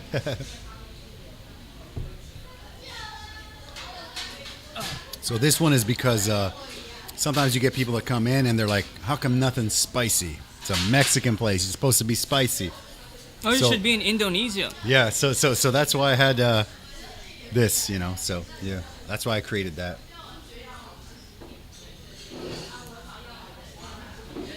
Ooh, baby, that's rough. Okay. It is. Yeah. So I'm gonna go check out the Taipei Impact Entrepreneurs Meetup group tomorrow. I'm excited. Yes. I got the day off. Wife said I could go. There you go. Wow, it is spicy. So there's a, where is it? Blam, blam, blam. Choose Taiwan. I got that from your site. I didn't know it was your Facebook. Starting a business, choose Taiwan. So why? It's basically latching on to the fact that Taiwan is showing good numbers in terms of economic progress. For the first time in 30 years, Taiwan has surpassed China in terms of gross domestic product growth. What do you think that's due to? Is it due to COVID, or what do you think? It's due to COVID, the attention that Taiwan has gotten in terms of foreigners coming in, and the fact that, you know, like what we're doing right now, we're still continuing business. Sure, yeah. Despite of the fact that in different parts of the world, you can't really have restaurants open. Yeah. You can't really have malls open. And I think I went to mall for lunch today. yeah, so the fact that it's almost business as usual in Taiwan, plus people actually want to spend money as well. For sure. So I heard in the States, the numbers for like Amazon are just like, because people can't leave their house, but they still want to buy stuff, so they just buy on Amazon, right? Correct. I've heard. I mean, I don't know the numbers, but I've read that a few times. Yeah. Yeah, but in Taiwan, you can still see physical movements. People walking in and out of restaurants. Yeah, people loving it, man. Yeah. Trains are sometimes packed. So yeah, it's crazy because Taiwan is people like Audrey. They've done so well. As soon as something happened, they just like boom, mask it up. Everybody mask up, and everyone's like, all right, let's mask up, right? And Taiwan learned the lesson from SARS, basically. Were you here for that or no? Were you here for how? No. I was here 2009. So okay. No, I think SARS was 2004, 2003. So I was here for SARS, and but I was really young, and I was single, and I didn't really notice that much. I try to exercise and stuff, so I don't get sick that much. So basically, all they would say was, "Don't go to the hospitals if you're sick. Just kind of tough it out." And yeah, so that's kind of what I did. It was kind of scary. My mom was like, "Come home." No, I can't go home. I'm finally getting something going here, you know. And so I stayed, and yeah, but now I think now it would be tougher because I have a wife and I have a little girl. But Taiwan's done so well. So Taiwan, yeah. Again, thanks to people like Audrey that are kind of everyone's on the ball, right? The President Tsai Ing-wen, you know, she's been on the ball, and I think the law enforcement, I think public transportation, it's like mask up or you're not allowed in, you know, and it's great. And you have the people to thank for. Yeah, I agree. You don't see a lot of people complaining because they were being asked to wear masks in public places. Yeah. And like in the U.S., it's a question of your human right. It's a question of your freedom to wear or not to wear masks. Yeah. But in Taiwan, people would just follow these rules, and I'm sure it's debatable. You know, when you go to the U.S., I'm sure there are valid points why people wouldn't want to wear masks. Lily, sorry, I want more. Can we have 2 more horchatas? You want horchata or milk or both? Both. Both? Can you have both? 2 horchatas and 1 milk, yeah? Thanks. Thank you so much. And water, yes, thank you. All 3, fill them up, yeah? Thank you. Yeah, no, I think I had some friends. So one of my friends that recently went back to the UK, he's the ex-manager of the Taiwan national soccer team. And he went back home, and then they had the shutdown in the UK. And he told me that it's shut down. Like at this time when I was talking to him, it's shut down. You're not allowed out, but people were still out, just doing whatever they wanted to do. And it's just like, hey, that's my right, F you, And it's tough because places like that, it's probably not still locked down, but it's still affected. I mean, it's crazy. I mean, close it up for 2 weeks. Okay, cool. It's tough. I mean, I can understand, like, let's say California, it's been closed for like a year or something ridiculous. I don't know how long. That's very tough. But that's because if they closed it down for, 2 weeks, 3 weeks, and everyone just closed down, that's it. That's fine. I think it'd be over. But people keep going out, it's my right or whatever. Sure, of course it's your right, but you got to think about everybody, right? I don't know. I think it's a bit selfish, but that's another topic. For sure. That's why I have to That's why I have to pull it back by saying it's debatable. It's definitely debatable for sure. I mean, like for example, like we're saying, when a foreigner does something bad, it's always on the news. Like there was like a video of a lady who was on the train, I think to Taichung, not wearing a mask, and then they put it on. She starts yelling at everybody and it's just like, it's crazy. I actually, I watched the video and I actually shared it and I said, look, unfortunately this happened, but we're not all like that. I'm following the rule. I got a wife, I got a kid. We're doing what we have to do to stay safe. I've seen that video too, and I felt bad for the foreigner as well. So did I. She was crying, and I was crying, like, there must be a real reason. There must be something going on. Yeah, for sure. Why she's crying, but as I mentioned earlier, whatever you see on social media it's rough. It's basically judged based on that specific moment. I know, before it's crazy. And after that is something else, which everybody cannot see. We cannot see, and we can only guess, right? And it's tough. And then, I shared that just to be like, sorry for this lady. We're all kind of doing our thing, right? To try to keep safe. And oh my God, everybody on my Facebook from the States and from here, it's like the longest feed I have. It's all negative. It's all super negative. People are blasting each other, and it's saying this human rights, and another person's like, you're an idiot, and people are like, two of my good friends, one was like digging up dirt on the other one. It's super crazy. I thought, what are you guys, what? Like, I didn't know this about you guys. I mean, this is crazy, and I didn't delete it. I forgot, but I meant to delete it because it was just so toxic. I was like, what? This is crazy. So it's nuts, man, how social media. It's good that you bring that up about deleting things. But at the end of the day, if we don't facilitate discussions that will enlighten people, when is the right time to discuss these things? It's true. It's true. It's just that some people really attack it in a very harsh way, but like really harsh, yeah. But we can't tell everyone to be polite or be kind. No, for sure. No, I agree. No, I agree. I mean, one guy went really deep because he was like, to the other guy, he's like, I just did a search on you. I found out you're a deadbeat dad and you're not paying alimony and all this. And I'm like, whoa, oh my goodness, where did that come from? That's crazy. But I mean, to take the time and dig that, I mean, that's crazy. It's like, coming from somewhere. What are we doing here? Like, that is nuts, man. That is nuts. So I got a couple of your books, a couple of books that you maybe are a couple of your faves, maybe, I don't know. I wanted to ask you, like, for people that wanted to, obviously, aside from your book, but if they wanted to start to build their entrepreneurial mindset, yes. Do you have any kind of advice, any tips, any good books to point out to them? Sure.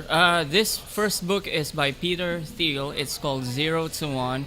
The basic concept of that is basically think in a way that you are providing value from 0 to 1 instead of latching on to a specific industry. When you can move something from, it's a little bit difficult to explain. These are newer ones, yeah? Yeah, these look quite new. Okay, nice. Actually, it's not. It's not. It's not? I think Okay. it's from years Okay. ago. But the concept really is making sure that you are moving like a specific. You're solving a specific problem so that you're actually providing something for people. Okay. Okay, And that makes the sense, second yeah. book on how to get good I like that. That's a is- great title. is actually by a good friend of mine who I'd is- buy that just on the title. That's a beautiful His title. name is Paul Howe. He's also from the Philippines. Okay. He's Oh. the one who helped me edit I do, this yeah, thanks. book. Sure. Okay, I'll have just horchata and water. I'm good. Yeah. So yeah, basically he's just Sorry, I didn't mean to cover his name on there. Yeah, Oh, it's I okay. just wanted to get your reaction to the pull up. Yeah. so basically he talks about like how things are specifically done so that you could actually be good at something. Okay. And this Like guy is creating a really habits or yeah, something? Okay. creating habits or Is he in the Philippines or is he here? he's in the Philippines. okay. For example, he's a really good guitarist. Okay. So he's actually sharing some of his thoughts on how he Beautiful. became good with that. Okay. That's very cool. I think his book is available on Amazon. Okay, that's really cool. I like that. I like the name. I like the name. I have to say, through my like binge watching, I was saying with YouTube and trying to get this exactly the way I want it, I was able to find a free software that was built by this programmer guy. I can't remember his name, but it's called OBS Ninja, and it connects to this software, and you're able to do like not Zoom, but like a real time interview with like no downloads, no anything.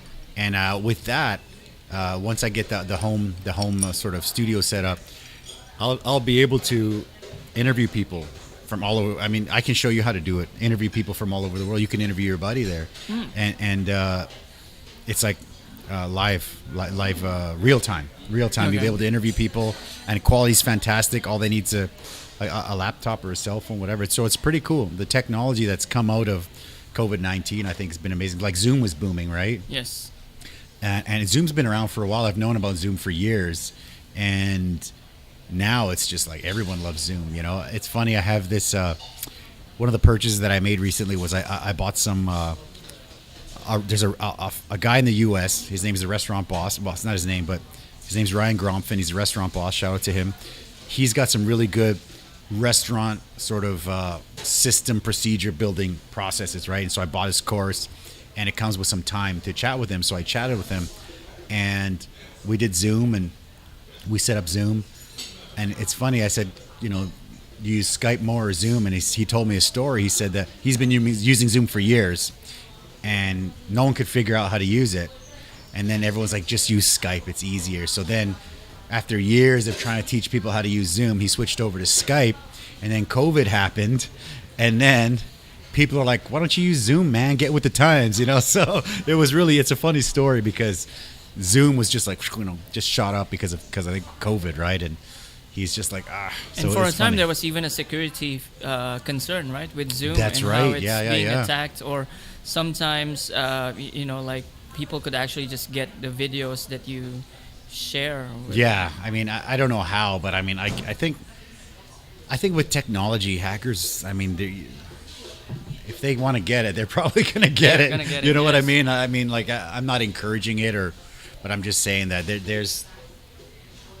Yeah, I mean, There's always a way. There's always going to be somebody who's able to crack the 100 or 254-bit encryption, whatever. Someone's able to hack it, and it's tough, but it is what it is, right? I mean, just don't share any weird stuff because it's going to be Correct. out there, right? I mean, just common sense, I think, sometimes. This You is spicy, but I still want to try If it. you want to keep going, go, man. Do your thing.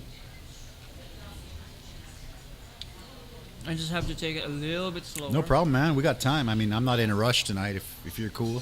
Yeah. Yep. So do you have any like tips for people that are thinking about starting their business? Like, let's say, for example, of course, foreigner maybe, He's here. He's not quite sure what he wants to do, or maybe he is sure what he wants to do, but he doesn't know where to go. Like I have some friends, I think that are going to come to this Thursday because they're looking for something. They're here. They've been working at their job for a while, and they want to do something. And I pushed them to come to the meeting on Thursday. I said, go check that out. So what about you? What do you think? What do you think is some good advice for these guys? Obviously, step one, buy the book. Thank you so much. Step one, buy the book.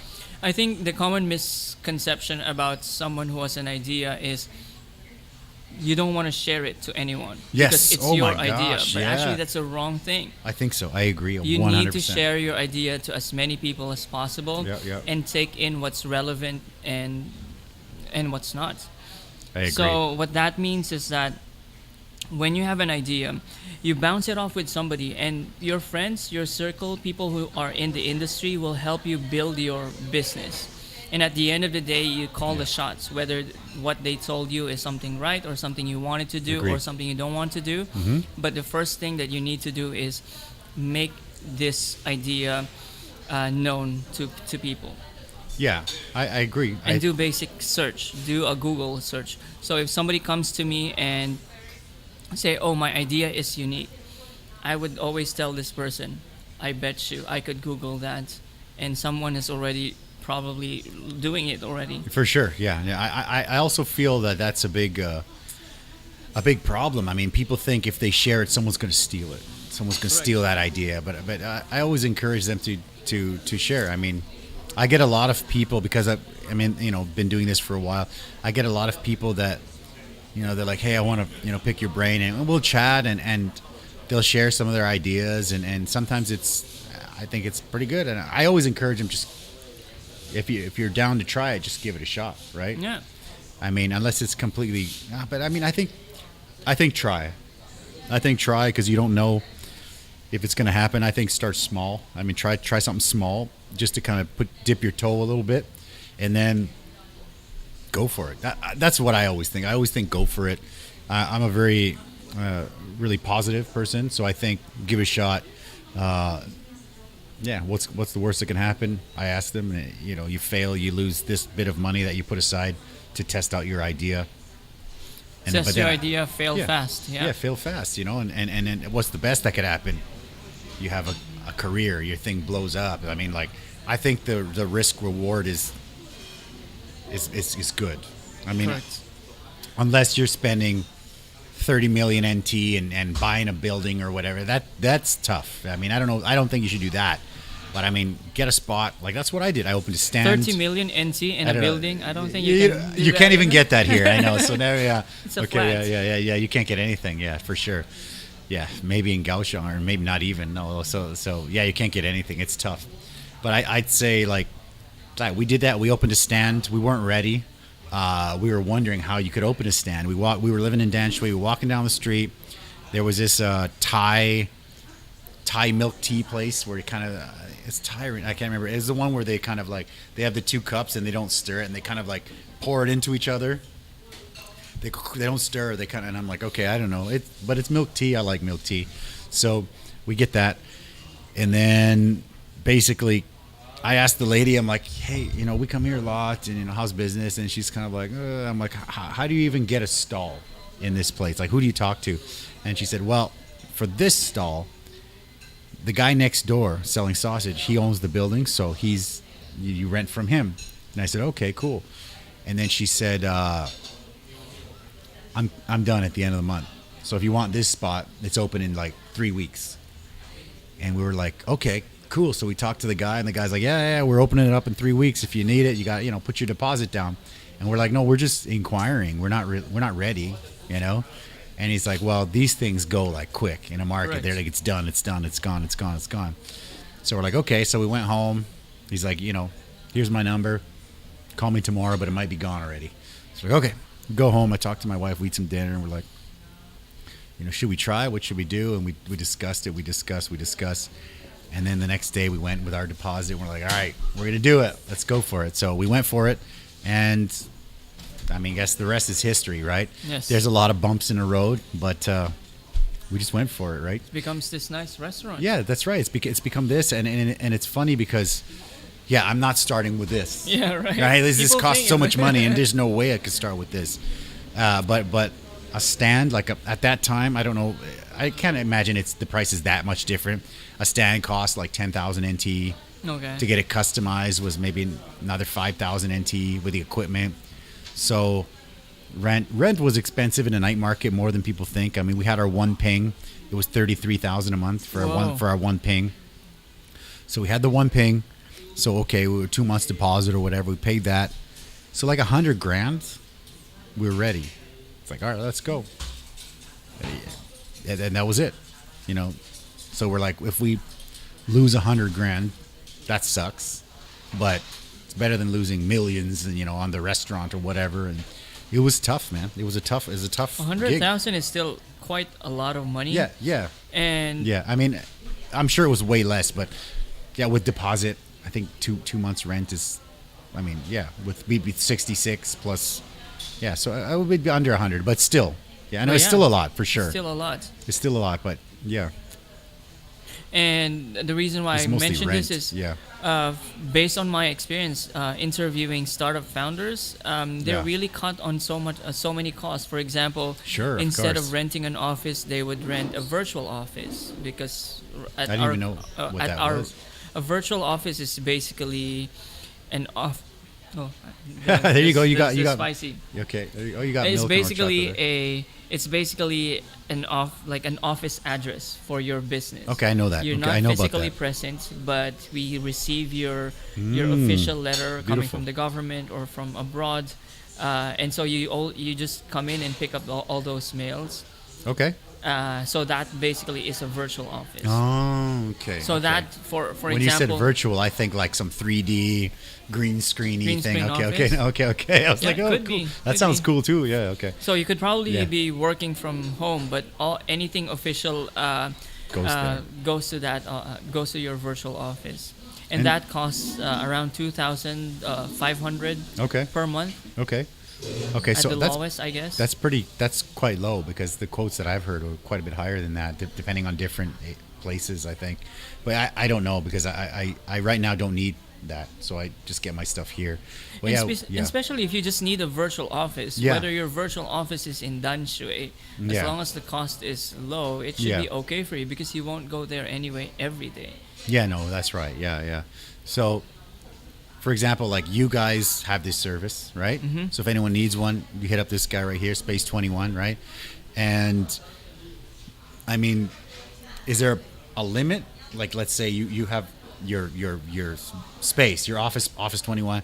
Is there a limit? Like you can only have 20 or yes, something like that? Yes, there is a limit. That's the quick answer. And every co-working space will need to apply for a specific number of seats or number of seats that they could apply for any office space. Okay. And then the government will give you X amount of seats. So it varies from co-working space to co-working space. Okay. So one co-working space, for example, will say, "Oh, we're full for the rest of the year, so we are advising you to go somewhere else," for example. How are the relationships between co-working spaces?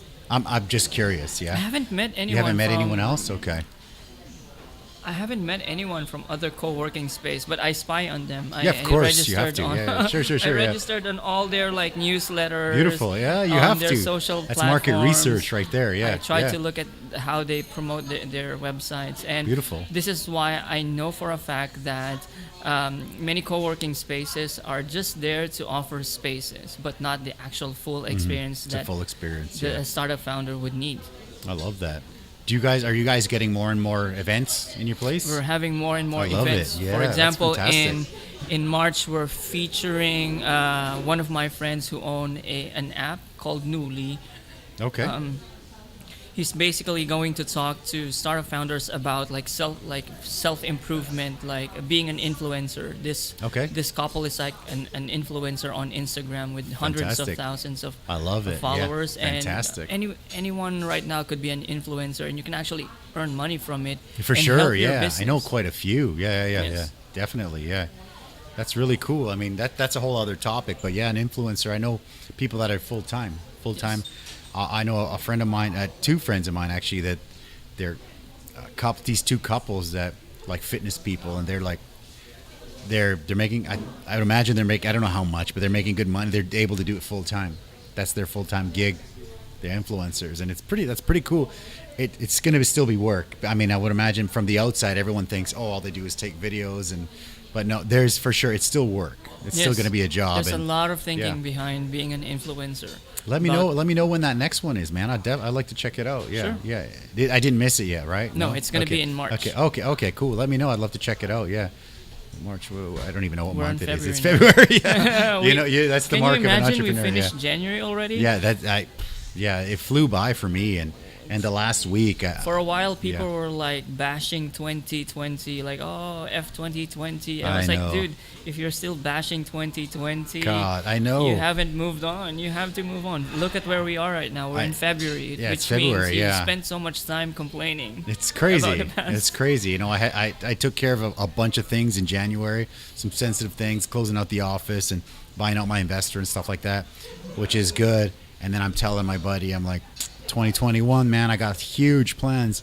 And his reply was, it's already 1/12 over. You know? And I'm just like, oh, that's true. That is true. That is true. Because I just got so busy with the stuff I had to do. And it was just like, wow. But time doesn't stop. Doesn't stop, man. Doesn't stop. Does not stop. Yeah. Bye. See you guys later. My wife and daughter. Yeah. Oh, bye-bye. How you doing on the wing? You want to try the next one, or are you good? What do you want to do? I would just bite on it. You want to take a bite? Let's go. Just to get on it, man. I'm curious on how much. Yeah, for sure, bro. Get in on that action. Yeah. There you go. I'll just take a bite too, then. Fantastic. How are you feeling? How's the experience coming over, doing the podcast and stuff like that, man?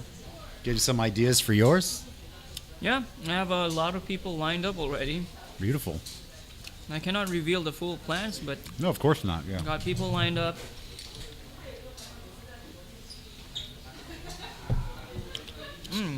Spicy.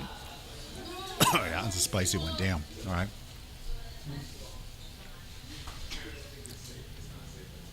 I'm sorry that I missed your messages, Kaya. Oh, there's still some messages. Yeah, sorry. Yeah. It's just one of our customers that was just here was sending a couple messages, but I missed him. My bad. Yeah, no, I think. I think the podcast world is kind of blown up a little bit, and I've been doing it for about a year and a half. It's like a labor of love, right? It is. I mean, people think that, like, look at Joe Rogan. He got his $100 million deal to Spotify, right? And people are like, oh, yeah. We were talking about the same thing, yeah. Yeah, and it's like, but he did 10 years of podcasts, like multiple times a week, right? So that's why I'm doing once a week. It's not. I don't think it's enough. I want to do more, you know. Mm-hmm.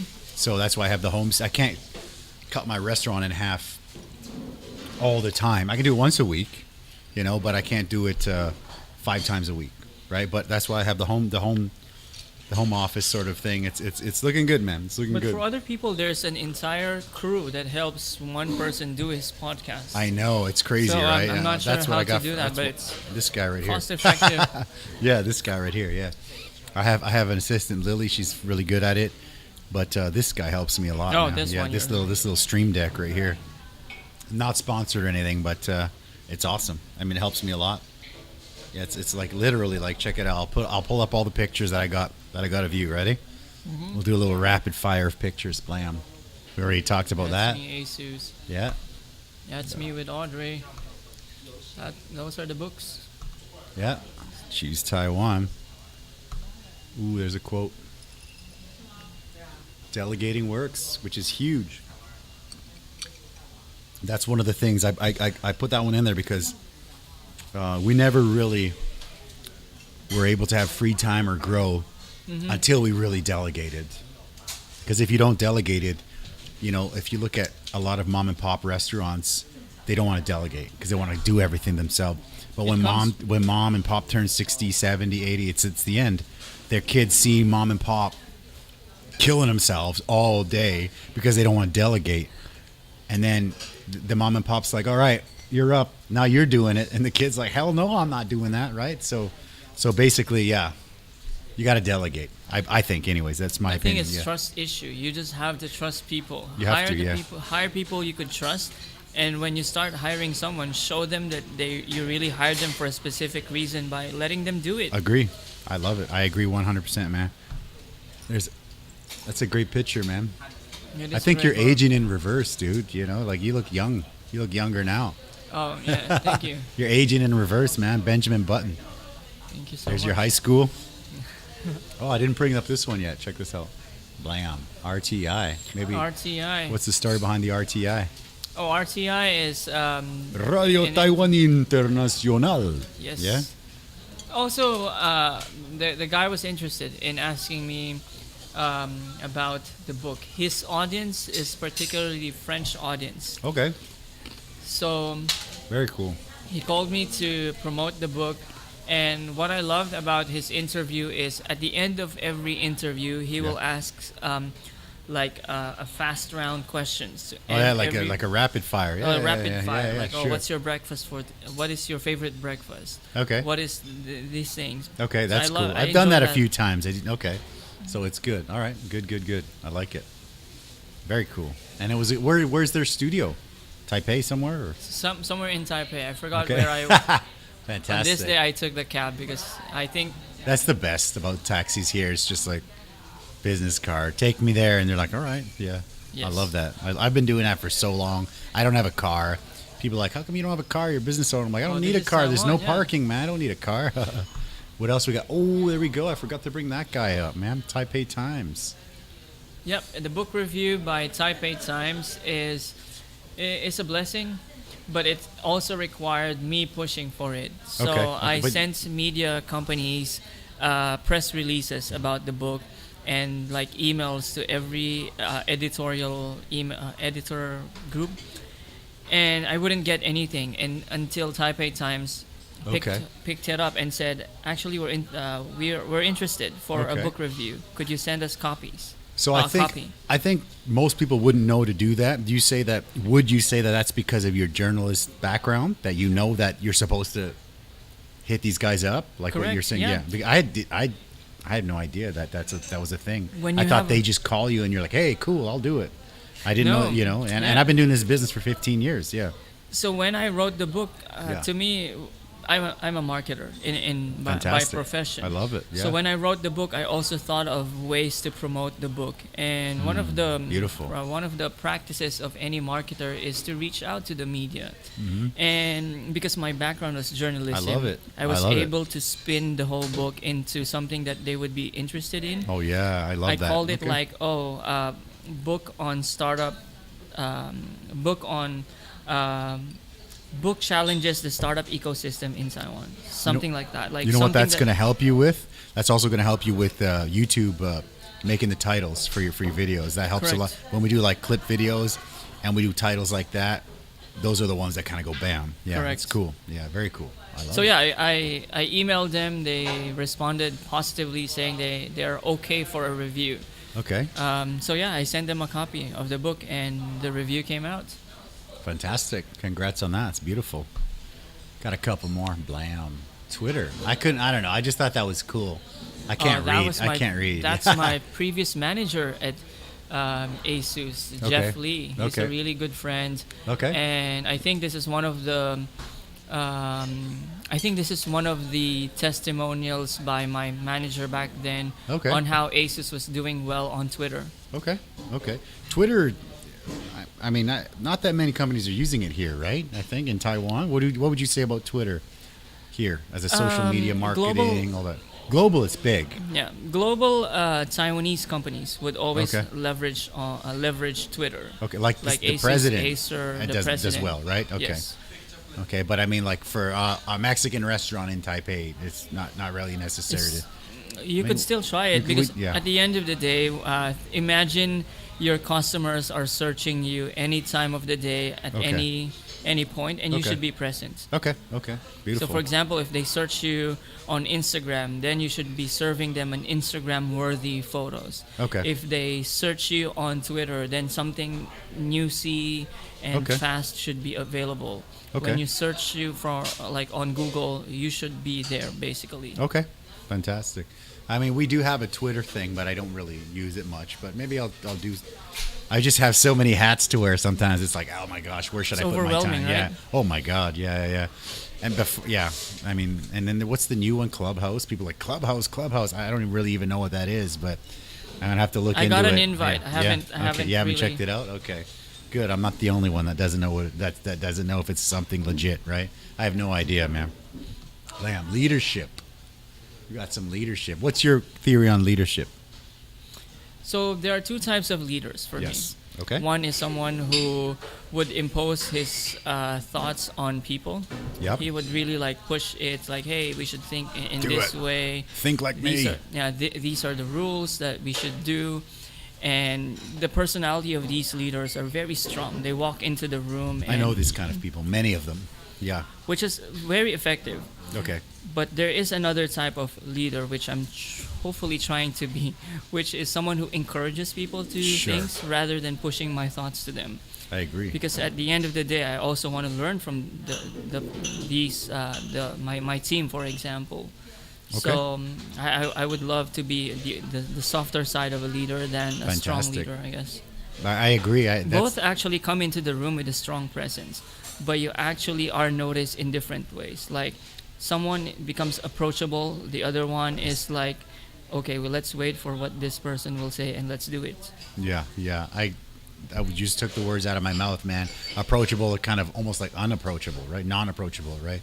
Yeah, beautiful, man. I agree. I try to also do the same thing, and it's tough because when you need to deliver bad news, it actually hurts my soul inside to deliver this bad news because it's like... Oh, I have been fired before. Yeah. And okay. the person who delivered the news was like, oh my goodness. He just point blank told me. Get out. And I admired him for that because I was like, oh, okay. It's hard. That was a really difficult message to pull out, but he was able to do it really well. And he was good, like gently, or he just said, get out. He was like, you're done. We're sorry, we're trying to cut costs, and okay. You're the person to go. So you're out. Okay, wow. That's a tough thing to do. It's a tough thing because I never really fire anyone, but I mean, we try to. I just always try to believe. I believe in everyone, so I just believe kind of people are genuinely good. So I think sometimes when I have to deliver bad news, I get like a depression inside. I'm like, I feel so bad, But I know it's part of it. It's part of the job and part of the game, and you have to. But it's as tough. a leader, it's still you tough need for to me. make It's tough real for me decisions. Still. For sure, you have to. For sure. I just feel sometimes like this person's leaving. Maybe I could have done more, but that's just me. I don't know. Yeah. But leaders, for sure, yeah, definitely. I know a lot of leaders that just come out and they're just like, "You're shit, bye bye," and it's kind of like, wow, that's one way to do it, right? So definitely, man, leadership, beautiful. One more, we got one more on here. Blam, we did this one already, right? Yes, we did this. Yeah. So I believe that. Be nicer to your customers than your competitors. Yes. I actually have one quote that's similar to this, but when I was new. I was when there was a new Mexican restaurant or something that popped up. I had you would get worried. You're like, oh shoot, maybe they're good, maybe they're this, maybe they're that. But actually, I read a quote. I can't remember where. I can't remember who said it. But at that time, I was like diving deep into so many like entrepreneurial books, and one of the quotes was, "Worry about your customers, not about your competition." Right, and it really was like. For me, it rang really true because we always take care of our customers. Not everyone's going to have a good experience. I'm sorry, that's going to happen. But we try to take care of everybody. And I think if you take care of people, they come back. Correct. So instead of worrying about, taco guy or whatever down the street, you're like, oh, what if his food is better? What if this is better? The people that come in the door, just take care of them and they're going to come back. That's what I think. So that quote kind of changed my life, and I feel bad that I don't know who said it, but it really changed my mindset. And then so when somebody opened something, I'm like, hey man, good luck. We'll go check it out, So it's kind of a crazy situation, yeah, crazy one, bro. So last thing, man, do you have any more tips for people that want to start Like, let's say you want to go, like we were talking earlier about go to the meetings, network. Like, what would you think? Again, there's another. I'm trying to go against these things again. Like, people would always think that, oh, I should always go to meetups. I should always go hang out with other founders and talk about my idea. You need to put a limit to that, or you need to be purposeful on why you are there specifically.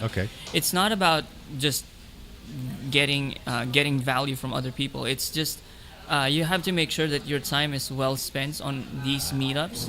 You have to make sure that you could impart some of your knowledge to other people, as well as you could maybe learn from some other people as well. But if you do that too many times, it takes a lot of time with the actual doing.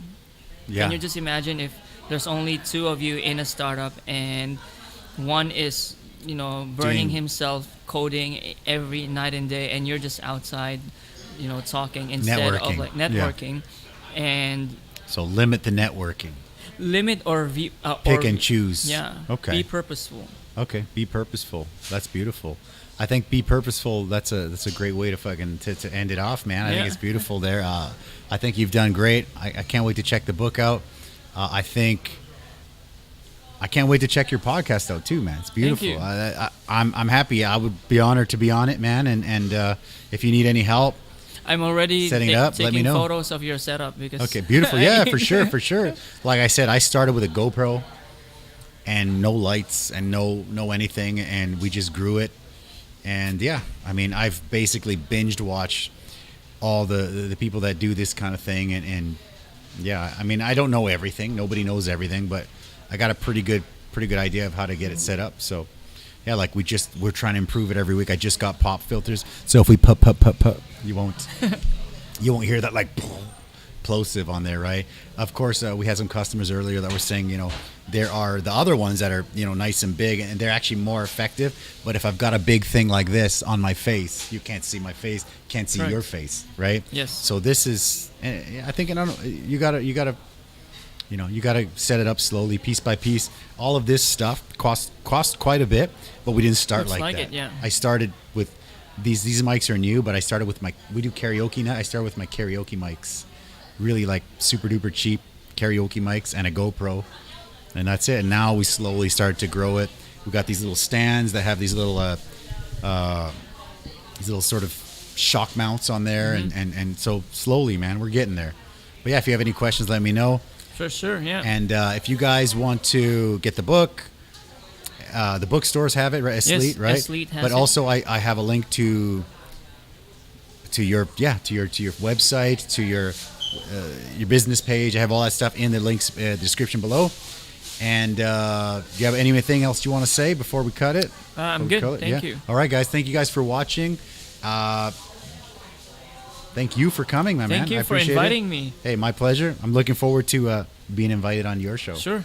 Thank you guys for checking out the show, and we'll see you guys next time. Bye-bye. Bye-bye.